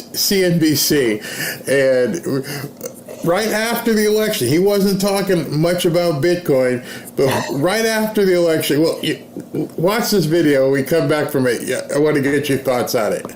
Greg in Florida. Greg. Booyah, Jim. How we doing? I'm doing well. How about you, partner? I'm doing very well. All right, so here's the deal. I've owned this stock for a long time, since 2023. I'm up over 1,000% right now. I don't plan on selling it. In fact, after today's correction, I plan on buying more. But I love what the CEO does. He's the man, the myth, the legend, Michael Saylor. The stock is MicroStrategy. What do you... We call MSTR. We used to call that Mr. MSTR. I've got to tell you, it's a Bitcoin play. I prefer to actually own Bitcoin. I know this shit trying to put some sort of short on it. All I can tell you is own Bitcoin. That's a winner. And that, ladies and gentlemen, is the conclusion of the lightning round. So did Jim Cramer just put the kiss of death on Bitcoin? It's oversell everything. I take back everything I said. So, I never really paid much attention to Jim Cramer until if you recall the AMC, the meme stocks, the meme stocks, right? And every time he would say something, it was obviously always the reverse. But no, I mean, I think Bitcoin Twitter and other Bitcoiners had a good laugh and was like, all right, it's done, guys. It's been a good run, but. Once in a while I see some comments that I have to jump in and say, and this comment just cracks me up. It says, why are you selling something to us, Barry? Who's selling something to you? Have you seen in the last 90 minutes where I have said, send me money? What exactly am I selling to you? I'm trying to help you with some information. I don't understand many of the negative comments, but that was a good one. I'm selling you something. That's pretty interesting. I mean, I think that there's a lot of, and I say this, and I say this as humbly as I possibly can. There were a lot of really brilliant people out there. Right. I mean, doctors, nurses, business leaders, you name it. They're absolutely brilliant, and a lot of people have some misconceptions about it because, and some hesitancy, I think, because in many rooms they have been the smartest person in the room forever, and now there's a new asset that they just don't understand because it takes time, right? And so it gets dismissed. So when I hear stuff like, I know Cramer's sell for it now, that makes me a little nervous, but I would say it's such a shift in the dynamic of how we all grew up understanding what money was, or, how inflation works and all this other stuff. And so this is why I think you see the adoption, even though the price action it is, there's still people who say it's a bubble or it's a Ponzi scheme or whatever the case is, right? It does take time to understand it. And I think Michael Saylor says it best, like, if you understand Bitcoin, you buy Bitcoin. Right. If you don't, you trash it. And so I would just implore everyone to just take some time. I'm not going to expect everyone to read all these books on Bitcoin, but watch some podcasts with Michael Saylor, Andreas Antonopoulos, and a few others that kind of just in an hour's time talk to you about Bitcoin. And if something piques your interest, dive in a little bit. But yeah, because once you get Bitcoin and it clicks in your mind, your immediate reaction is, I got to hurry and buy as much as I can because someone else is going to go take all my Bitcoin away from me. So like in 2020, when I started buying Bitcoin, I was thinking, oh no, I got to do this in a hurry because someone's going to figure it out and the price is going to 10x. And I better get it before it 10x's. So, I mean, that's a natural reaction when it finally clicks in your head. Because you're thinking, why wouldn't every billionaire in the world go and buy $1 billion of Bitcoin, smash buy it overnight, and just to make $1 billion? Because why wouldn't they just want to make the $1 billion, or 5 billion or 10 billion or any amount of money? I mean, Bitcoin, it feels like in the early days the infinite money glitch, right? And this is why I can't stress enough about our company is we're not selling a product. So if you might have financial advisors who want you to take your money from them and then manage it for you. We don't want to do that. We want to educate people. We want to help people, help them learn and give them the knowledge to carry with them, help their companies succeed. And if that's what we can do and that's what we can offer, and we can be there through this step, because I will tell you, Barry, once you make that first purchase of Bitcoin, that is not the last time you start thinking about it. Like you start wondering, okay, how do I self-custody this? How do I do multiple signatures to custody so that one person can't just take all my money? What are different ways I can earn Bitcoin? Hey, this treasury is working great. What if I start accepting Bitcoin? How do I work this into my network? Do my employees want to be paid in Bitcoin? There's companies that do Bitcoin IRAs. Imagine paying taxes on Bitcoin now at whatever it is now versus what it's going to be 10 years from now, right? And so there's different ways that we can help the businesses through this whole process. And I don't want to talk much about military service, but on an army base, right? I could speak for an army base. If I wanted to go on a trip, or I want to go on a cruise or a flight, or I want to do anything entertainment wise, or just you name it, there's one company on the base that handles everything for you. You go to them, you find the trusted travel agencies to go to El Salvador, to whatever country, Disney, the best tickets for Disney, the best tickets for Churchill Downs for the Derby, right? You go there, there's one place, and they are working with trusted companies and trusted networks. That's kind of us. We educate you, we give you options, we help develop what you understand. We're through the whole process, and when you're ready to buy, or when you're ready to have a self-custody or anything, we put you in trusted Bitcoin companies, because I will tell you there's going to be, in the next couple of months, I guarantee you, Barry, you're going to hear about every single cryptocurrency coming out of the woodwork. And I think there was a crypto that just came out called the Department of Government Efficiency. And it went up like in less than a month, went up like 47,000%. And then I'm sure somebody's going to buy it today and put 10,000 into it, and it'll drop to zero. There's always somebody looking to take advantage of individuals and take their money. So I think that's one of the best parts about us is we're not trying to take your money for any product. We're here to educate you and then put you in the hands of trusted people. So do you recommend looking at any other coins besides okay, let me just go back, take a step back, what I was going to ask you, because a lot of people don't realize Bitcoin is an actual coin. There are many different cryptocurrencies. So besides the Bitcoin, are there other cryptocurrencies that you guys look at or recommend? So just one step back on that though. So Bitcoin you have the Bitcoin protocol, which is like the network it runs on, and then there's the Bitcoin itself, right? That is kind of released from the mining capabilities, and is what's released into the network. So when they thought of this, I don't know if they thought it was the best marketing strategy to have the network and the coin the same name, but it is what it is, right? The reason there's probably uses for blockchain technology with other cryptos. I'm not taking away from that. I'm not saying there isn't something. That said, if you are looking for an investment technology that you can save and protect your wealth, I don't think there's anything other than Bitcoin that can do that for you, because there is no Bitcoin CEO. There's no one influencing the Bitcoin network as far as government regulations. There is an Ethereum CEO. There is Ripple, which their coin XRP. There is a CEO for them. So I could go down the list, right?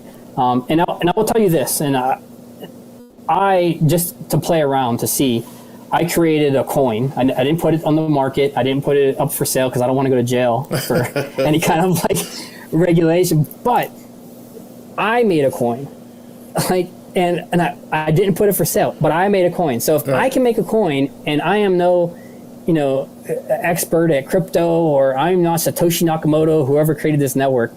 If I could create a coin, anyone could create a coin. Wow. And so I actually think there was a video of a kid on Twitter who was streaming where he created a coin on Solana network, put it up to be purchased, and I think he sold it, or they call it rug pull, right? Mm-hmm. He sold all of it, gained $20,000 or $30,000 by selling it right away. Wow. And like, so everyone who was buying it on the way up, basically he's wiped them out.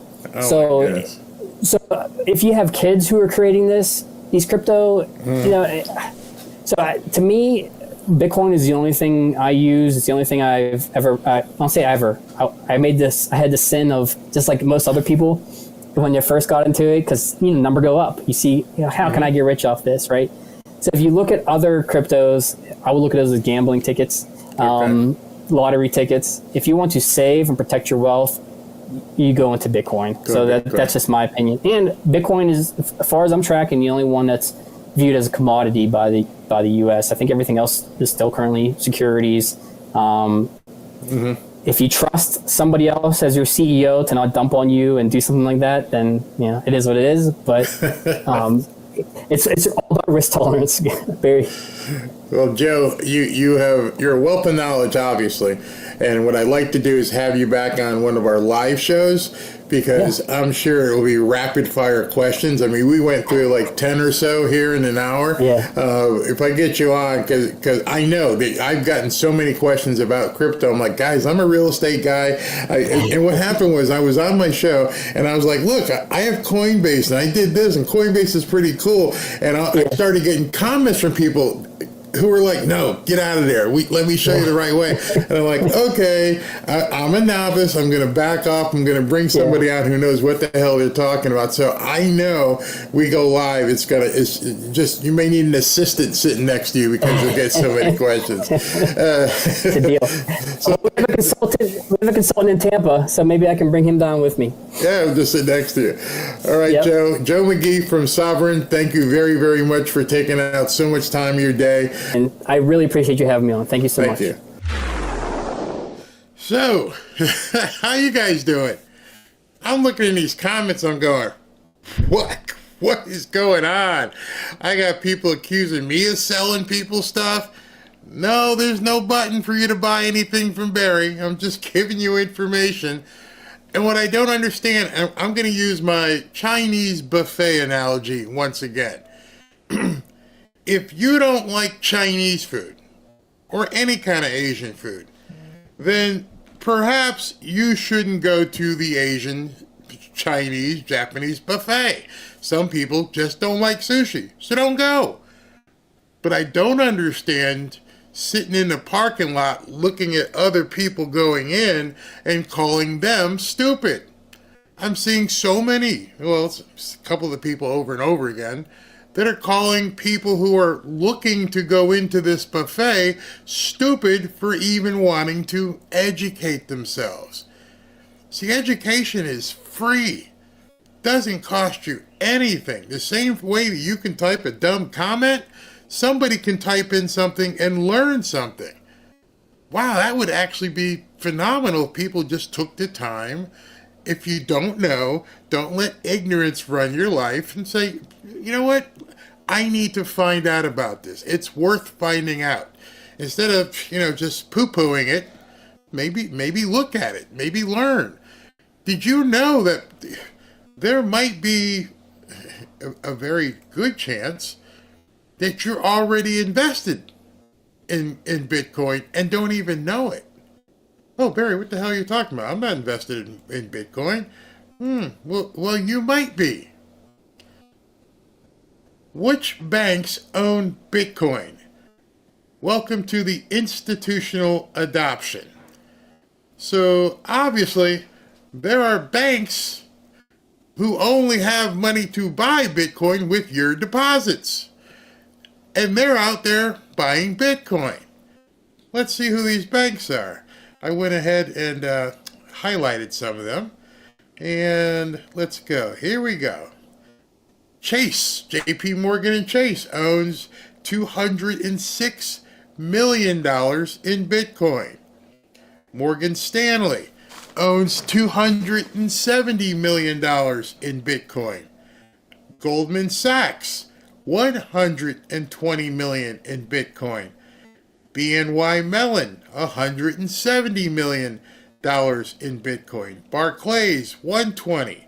Standard Chartered, $180. Citibank, $150 million. Wells Fargo, they're just limping in, $210,000. And Deutsche Bank, $50 million. And I'm sure that's not a complete list. So you have governments, you have athletes, you have states, you have banks. All, do you not see what's happening? Do you understand that by saying other people are stupid and you shouldn't do this and shouldn't do that, and what happens here or the other thing? Well, other people are pushing in on this. Instead of trying to laugh or denigrate other people, allow people who want to eat sushi. Allow people who want to learn. It doesn't hurt you. There's no skin off your back if Fred or Joe or Sheila want to educate themselves. Encourage them. Don't tell them they're stupid for even listening. That's not cool, man. Somebody's trying to better their lives for themselves and their family. And they're like, you know what, I'm not doing anything. I'm just going to learn. And if I learn, maybe I'll make an investment here. After all, the guy we all voted for is doing it. Today, and Bitcoin and crypto will skyrocket like never before, even beyond your expectations, and you are the people that are doing it. As we stop the war on crypto, we will immediately, and we'll do this very quickly, begin to build our economy, because when America is prospering, Bitcoin is soaring, and it'll go up with it. We had the greatest economy ever, and we will soon have it again. Under the Trump administration, the typical middle-class family income rose by $6,000 a year. People don't like mentioning that. America had more money to save than at any time in many decades. As a result, during my 4 years in office, now you have to listen to these numbers. These numbers are like beautiful. And I don't want to repeat myself. Listen to these numbers. As a result, during my 4 years in office, Bitcoin surged by 3,900%, from $898 the day I took office to $35,900 the day I left. That was the biggest jump, I guess, in just about any industry. Think of that. Now compare that to just after 3.5 years of Biden and Harris, adjusted for inflation, Bitcoin is up 50%. Now 50% sounds good, but not when you're comparing it to almost 4,000%, right? 50%. You know, normally you say, oh, that sounds pretty good. Let's not put that into the speech. No, 50% is not good when people can't afford groceries. So, I've been covering Trump since he decided to run for president. I've been full in on Trump the entire time. I would not even be talking about crypto if it weren't for the fact that the guy that you've been watching this channel for, the guy who you voted for, the guy who is going to be the president in January 20th, is pushing people and the government to get into crypto, and yet people are upset that we're even talking about it. Are you upset that Trump's talking about it? Are you upset that Trump is trying to get us there? Because there's a disconnect somewhere. I am not a crypto expert. I barely have, like I said, 20, 30 bucks in my crypto account. So I'm not selling anything. I have so much more to learn. So much more to learn. But I'm learning. And the reason I'm learning is because of Donald Trump. The only reason. I didn't trust this stuff either. I'm like, oh, I can't go, like I said in an interview with Joe, I can't go to the grocery store and buy a piece of bread with it, so why would I even bother with it? It doesn't make any sense. It's crazy. I might lose it all. Might get hacked. Everything you said, I felt that way. But the ability to change was when I saw him talk, and let me, the video is over, but let me just freeze frame it so you can see it. Okay. I guess in just so let's freeze frame that. That was July 25th. 2 weeks after he got shot. He's on stage making a speech at the Bitcoin 2024 convention in Nashville. I played that speech for you when it happened. And it was funny because I knew most of the people who watch my videos are Trump supporters. That's why I titled this video, A Beginner's Course in Bitcoin for MAGA Supporters. Yet I'm seeing MAGA supporters in here telling people it's bad. Well, then you're saying, again, same thing with like the drone stuff and everything. I'm watching this guy. That's the guy I voted for. That's the guy you guys voted for. That's the guy you chose to run the country. You said, go ahead, run the country. We trust you. Then he says this. He confirms Bitcoin reserve plans, $15 trillion. So you're asking me to go against everything I believe at this point. You're wanting me to say that Trump is stupid.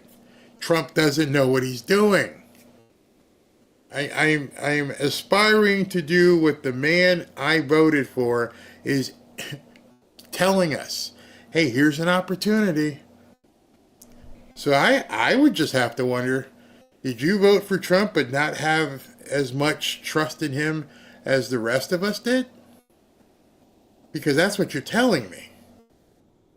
That was the whole reason for my drone video yesterday. So those of you guys who didn't see that, there's some people pissed off about that. I said Trump is out there dropping memes about this drone stuff, and not a single person in the cabinet, not one, Zippo, not one has mentioned that there's anything to worry about.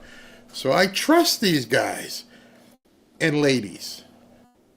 So on January 20th and thereafter, when certain people get sworn in and approved and nominated or a recessed appointment, however it happens, Kash Patel and others, if they're all saying, or rather not saying there's anything to worry about in New Jersey, okay, I'm going to trust that until I see otherwise.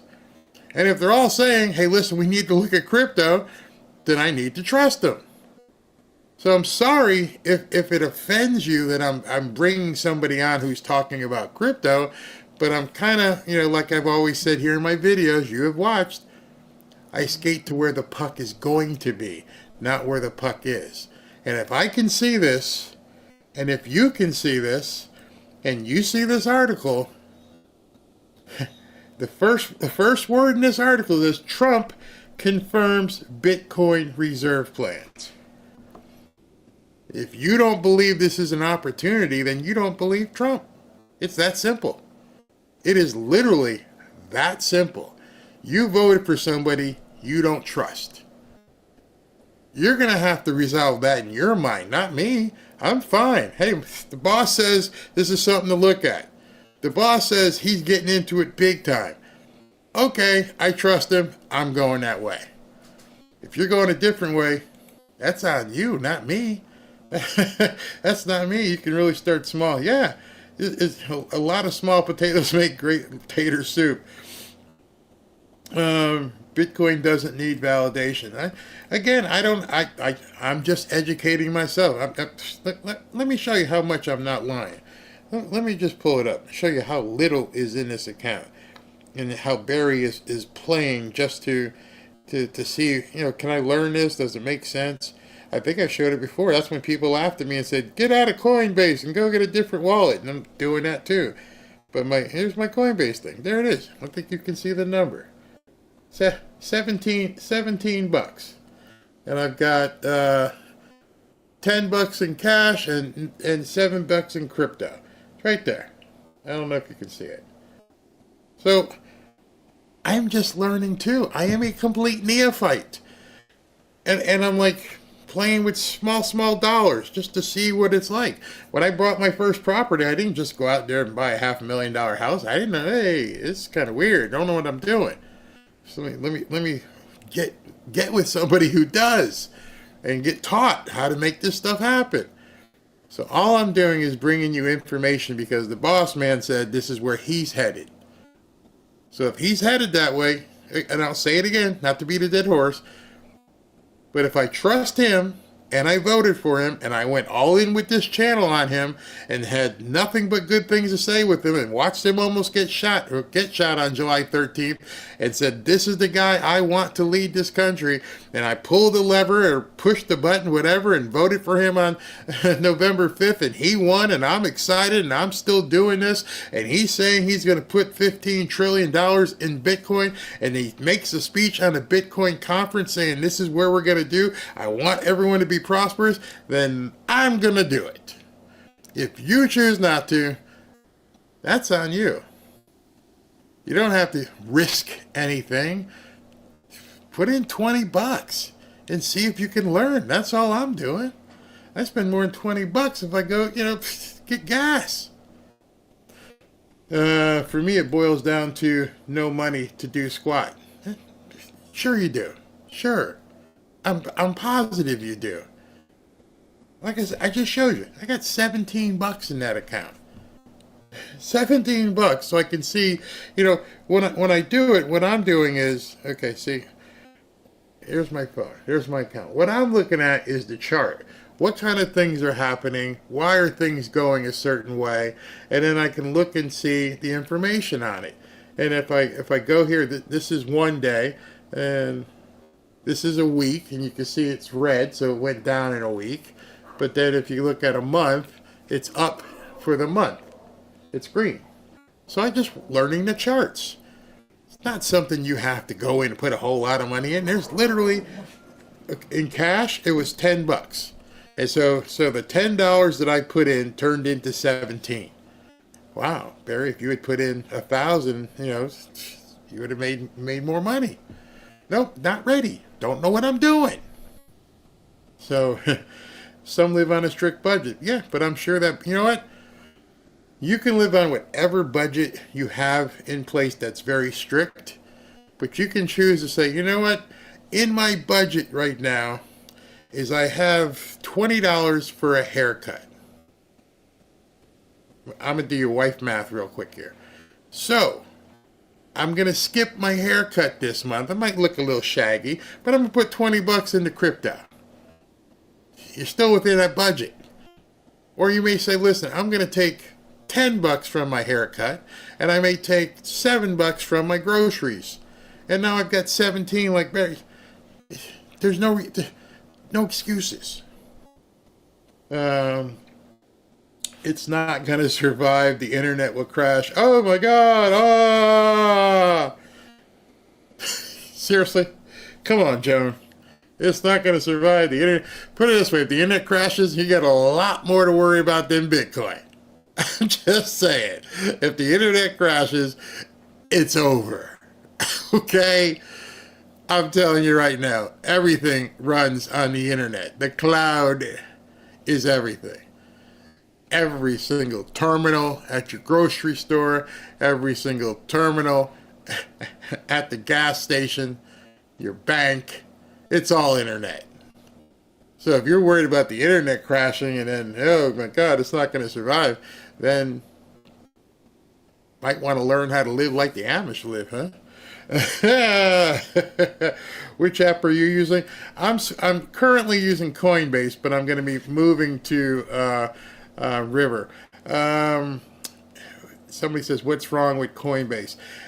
I don't have all the. I'm going to get Joe back on, let him explain it to you. But he told me basically to move the digital wallet into River. Some other people may say Robinhood, but I'm told Coinbase isn't the right way.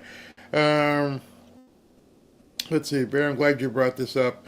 I would have never seen that article that Trump stated of make America the Bitcoin capital of the world. Yeah, I'm just fine. If what you're saying is that it's horrible, it's all these bad things, then damn, Trump is leading us down a really bad path. Then we voted for the wrong damn guy. I wish I knew. I should have voted for Kamala, because Trump is out here leading the blind, and none of us know what the hell we're doing, and we voted for a guy who's bamboozling us, because that's what you're saying. Because whether you like it or not, your money is moving into Bitcoin. Oh yeah. All those banks, and I'm sure that wasn't the whole list. That pension that you're living on is going to be invested in Bitcoin.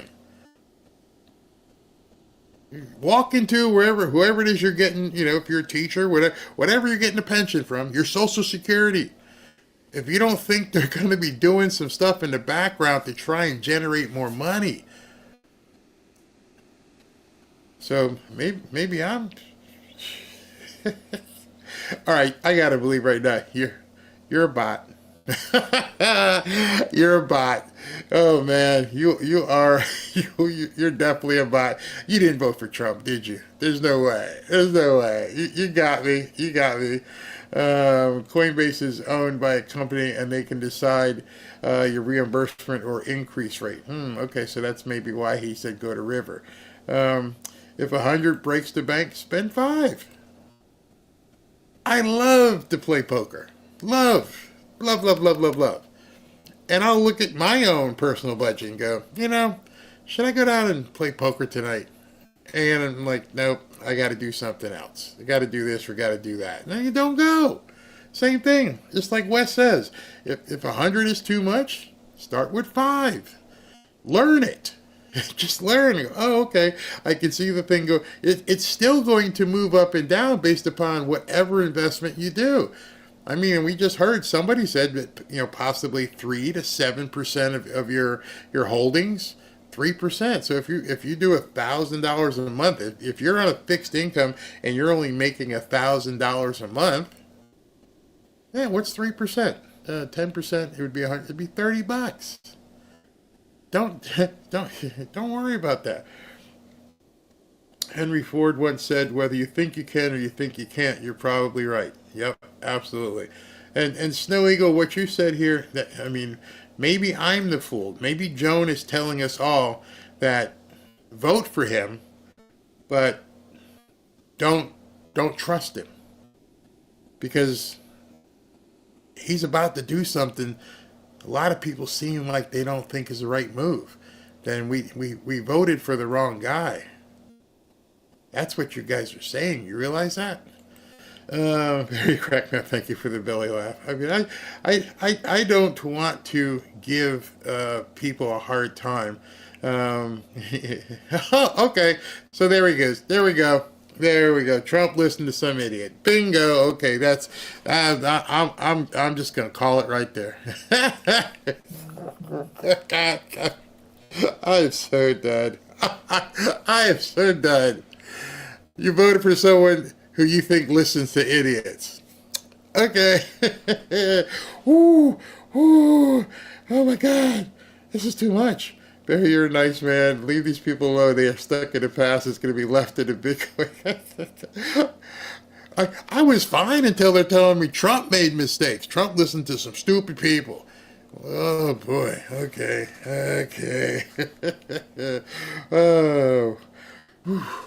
Oh, I needed that. Dolphins got beat again tonight. I needed that laugh. All right. So ooh, dude, that's too much. Trump is stupid. Fanfareshot.org.group. Go and check out. We are now, I got to do that graphic over again. We are now at 12,000 Patriots. Come on in. And if you want to enter to win a hoodie, we're back on our full schedule. Back tomorrow, 2 shows. So we'll be on at 3:30 and 7:30. Have our 2 shows. Of course, tomorrow I'm going to tell you about the 3:30 show right now. 3:30 show is going to be about ABC and George Stephanopoulos getting spanked. I'm going to dig deep into that and tell you how that may have ramifications across the media at this point. And I'm actually loving the fact that Trump, even, just so you know, I don't know how many people are telling you this, I believe Trump is also taking it easy on them. I think it could have been much worse. Much worse. Let's see here. All right, Super Chat. Catastic, thank you very, very much. I may miss some here because I use a operator, and the operator is pulling in a lot of stuff about the Bitcoin. The love of money is the root of all evil. It is important to be like the wise man Jesus spoke in the talents. Thank you. Thanks, Barry Darling. Yes, that's the key. Money is not the root of all evil. The love of money is the root of all evil. I hate when people quote the Bible, but then don't quote the Bible. Yeah, come on, man. Thank you very much, FL, for that. Rick Moore, you need to ask Joe, the price of Bitcoin skyrocketing, will the gains trickle to other crypto like Ethereum and Litecoin? Only reason why, and again, I am not well versed enough to know, but one of the things I think what Joe and others are saying is that it's a limited commodity. There's only so much. So if there's only so much, the more people who buy in, the price goes up. And if the governments and are buying in, then it could go up. Mark of reality, Bitcoin, BTC, Litecoin are the only 2 coins that don't have controlling CEOs. They do have founders that don't control the coin, LTC, which is a good thing, is what Mark of reality is saying. Meaning they can't be manipulated by an internal CEO. Cassandra, Barry, is there a link or guide we can get this man on how to manage and how? Oh, duh. My bad. Hold on. Let me do this real quick. I had put his Twitter handle below, but here, let me just go ahead. Here's his actual Twitter profile back when he had a mustache. And you can go to Sovereign.io. Sovereign.io is his website. And then the other guy I was talking about, you can actually get a hold of Joe. You won't get a hold of, what's his name? Mike Saylor. I mean, he's way too big. But if you want to actually learn, you can follow. Let me just make sure I can find him. Mike Saylor, Micro. Hold on. There he is. But MicroStrategy is the name of his company. See if it shows up here. Here he is. Okay. This is Michael Saylor's Twitter. It's at Saylor. That's his handle. And he's got some links here. He's got free education. So if you click Saylor.org, it may take you to it. And he's always putting up so much information. Saylor tracker missing a green dot and $43 billion. And this is his company. MicroStrategy is up 490% year to date. That's one hell of a bounce there. So you can follow both those guys there. Let me see what else is here. And I know it's a lot of information, but I'm doing the same thing, telling you guys to do. Let's all learn together and figure out what we need to be doing. It's such a new thing, but I think it's worth it to do so. Doom Crew, Barry, you can make profits. Look, I'm holding 22,000 Dogecoin at 10 cents a coin, currently priced at 39, profit 6,500. Yep. I bought something called, let me look at my Coinbase thing. For instance, this is pretty funny. I have a coin called Shiba, And Shiba I bought for, I don't even know how, let me just tell you, 0.00008 is what I bought Shiba for. And Shiba is now 0.00027. So it's up 300%, but my position in it was, my initial purchase was, let's see here, converted $1.97, and now it's up. So I mean, you just get in there and play around. Just Shiba. Somebody told me Shiba was going to go to $1. I'm like, yeah, we'll see. It didn't, but it's still up. Jenny, afterwards, Trump out, and who knows what's going to happen? Can Feds freeze or seize Bitcoin assets? You mean after the election? Not. That's be a good question we can ask Joe. I'll save some of these questions and we can ask him. Barry, you need to get a list of people like me and a few others in here with knowledge about how to help beginners learn. Yeah, I'd love to do that. Let's get SV, grab his information. Let's see here. Jay Smith, where does crypto get its value? I will pretty much would have to guess, and my guess there would be the value is in the market, meaning the amount of coins being moved around. But I'm guessing. I will ask Joe. Let's see here. Let's see. Peter, did I skip somebody? Jeff Holden. Soon you will understand the Bitcoin mind setups running mathematical equations is actually for AI. Good point. If you listen to him when he was talking about those mathematical equations, yes, and that's how they're issuing them. That's interesting.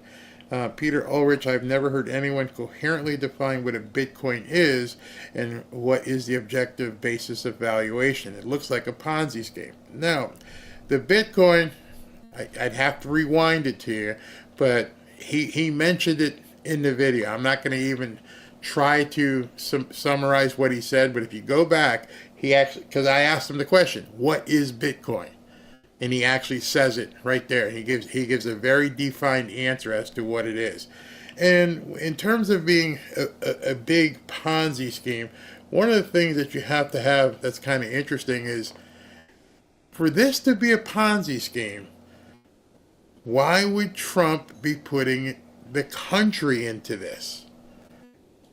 I mean, so I'm learning, but at the same time that I'm learning, I'm going back in here and I'm thinking to myself, all right, as my guidepost is Trump. So as I'm learning, is he still doing it? Yep. Okay. Keep moving, keep progressing. It's like the lead dog of the pack is doing stuff, and I'm following the lead dog, not hopefully looking at his butt, but I'm following where the lead dog is taking me. And so I'm learning at the same time. I'm basically following the information. If this is where we're headed, if this is what he wants to do, then learn as to the question you're asking and everything else. Because if what you think this is, if you think this is a Ponzi scheme, then Trump is leading the country into a Ponzi scheme. Because that's what you're saying. And that's the only answer I think I could have for you, is when people are saying all this negative stuff about it, I don't have the experience. I'm bringing people on who can explain it, but if it boils down to you thinking it's a Ponzi scheme, then we're in big trouble, because he's committed to it. Mark Halleman, the problem I have with Bitcoin in general, there never seems to be enough examples showing what your potential is in investing. That'd be a good question. I'll write that down. Great question, actually. I split my bi-weekly paycheck between my bank account and Cash App. For my Cash App, I buy 10% in Bitcoin. On average, I put in about 1,300 Bitcoin per year. There's somebody doing it very simply, right there. I like what Mike says here. 12,000 in the bank in 2020 is worth about 10,000 in today's dollars. Bitcoin in 2020, 9,000 would be worth 102,000. Yeah, exactly. I have 83 shares of XRP at 2. Where'd that go? Next, did it just jump? Where'd it go?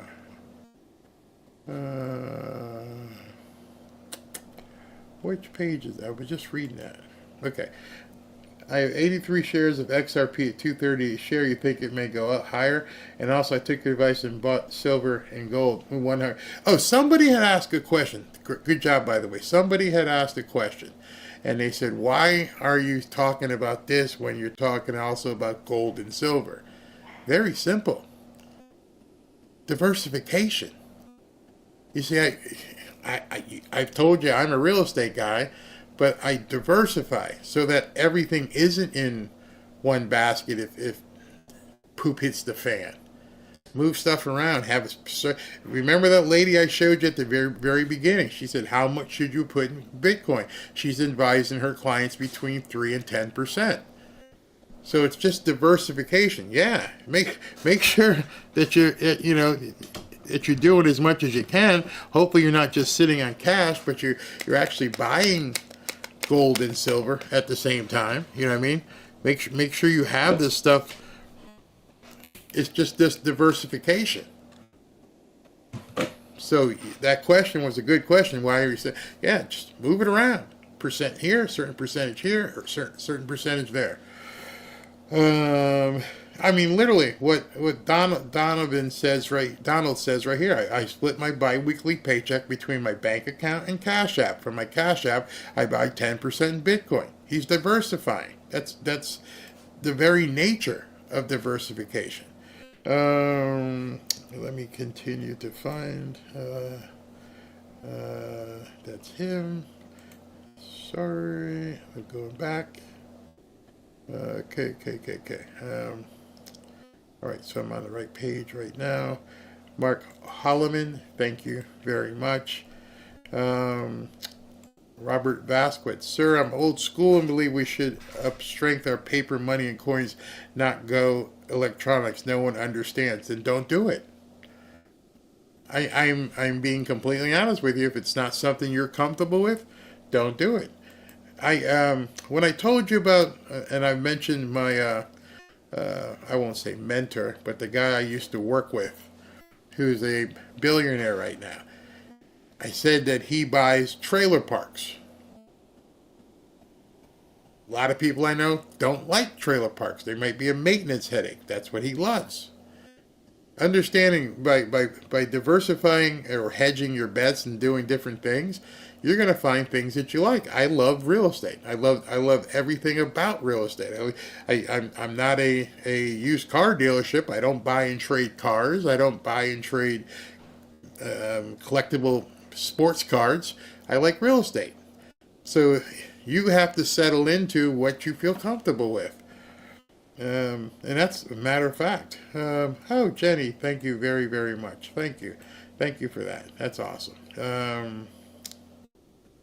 Let's see here. Somebody says the market cap on Bitcoin is 2 trillion. Adding 13 will either massively dilute the price or send it to the moon. Well, I think Trump is like saying he wants to have it go. Somebody, oh my goodness, boy, you're sitting on it. Somebody said I bought in. Felix bought it when it was 29. So Felix is, if he's still holding, has 500, almost 500%, right? If it's worth 100 now. And here's Susie. Susie says she bought at 26. Y'all did right. Yeah, Marcus, buy $25 a week and start building. It grows better. And it's the same thing like I said, when I go, I don't find it to be gambling. I find it to be investing and holding, just like this. No different. Yes, I understand it's something here that I'm holding, but I have no control of whether that goes up or down. None whatsoever. If you buy stock in a company, you have no control whether it goes up or down. Just got to do what's good for you. my job that I feel is just to bring you information. And if I bring you information and you want more of that information, I will continue to bring that to you. And so I will ask Joe, ask Ashley, can you go ahead and book him again for a live interview and take questions? And I'm going to sit back and just like watch and hit the button and let the questions come over and let him answer. Having talked to him for over an hour, I'm pretty sure he can field just about any question you guys have for him.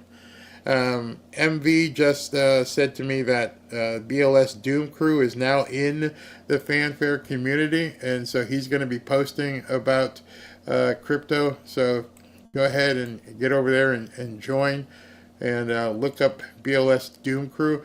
What I'm going to do is I'm going to put a hashtag at the very top of the profile, and I'm going to put Bitcoin, and so that everything that, you know, when if you put, I'll ask him, and SV ask him to put hashtag Bitcoin in everything he puts, and that way you guys can see a running thread about everything in there. Rumble, Jay Bundy, thank you very much. All right, guys, tomorrow we got the normal two, and I'll probably do a pre-record as well, post that around 11. Thank you for Sunday. You helped me do this and not have to mourn the demise of the Miami Dolphins. Talk to you guys soon.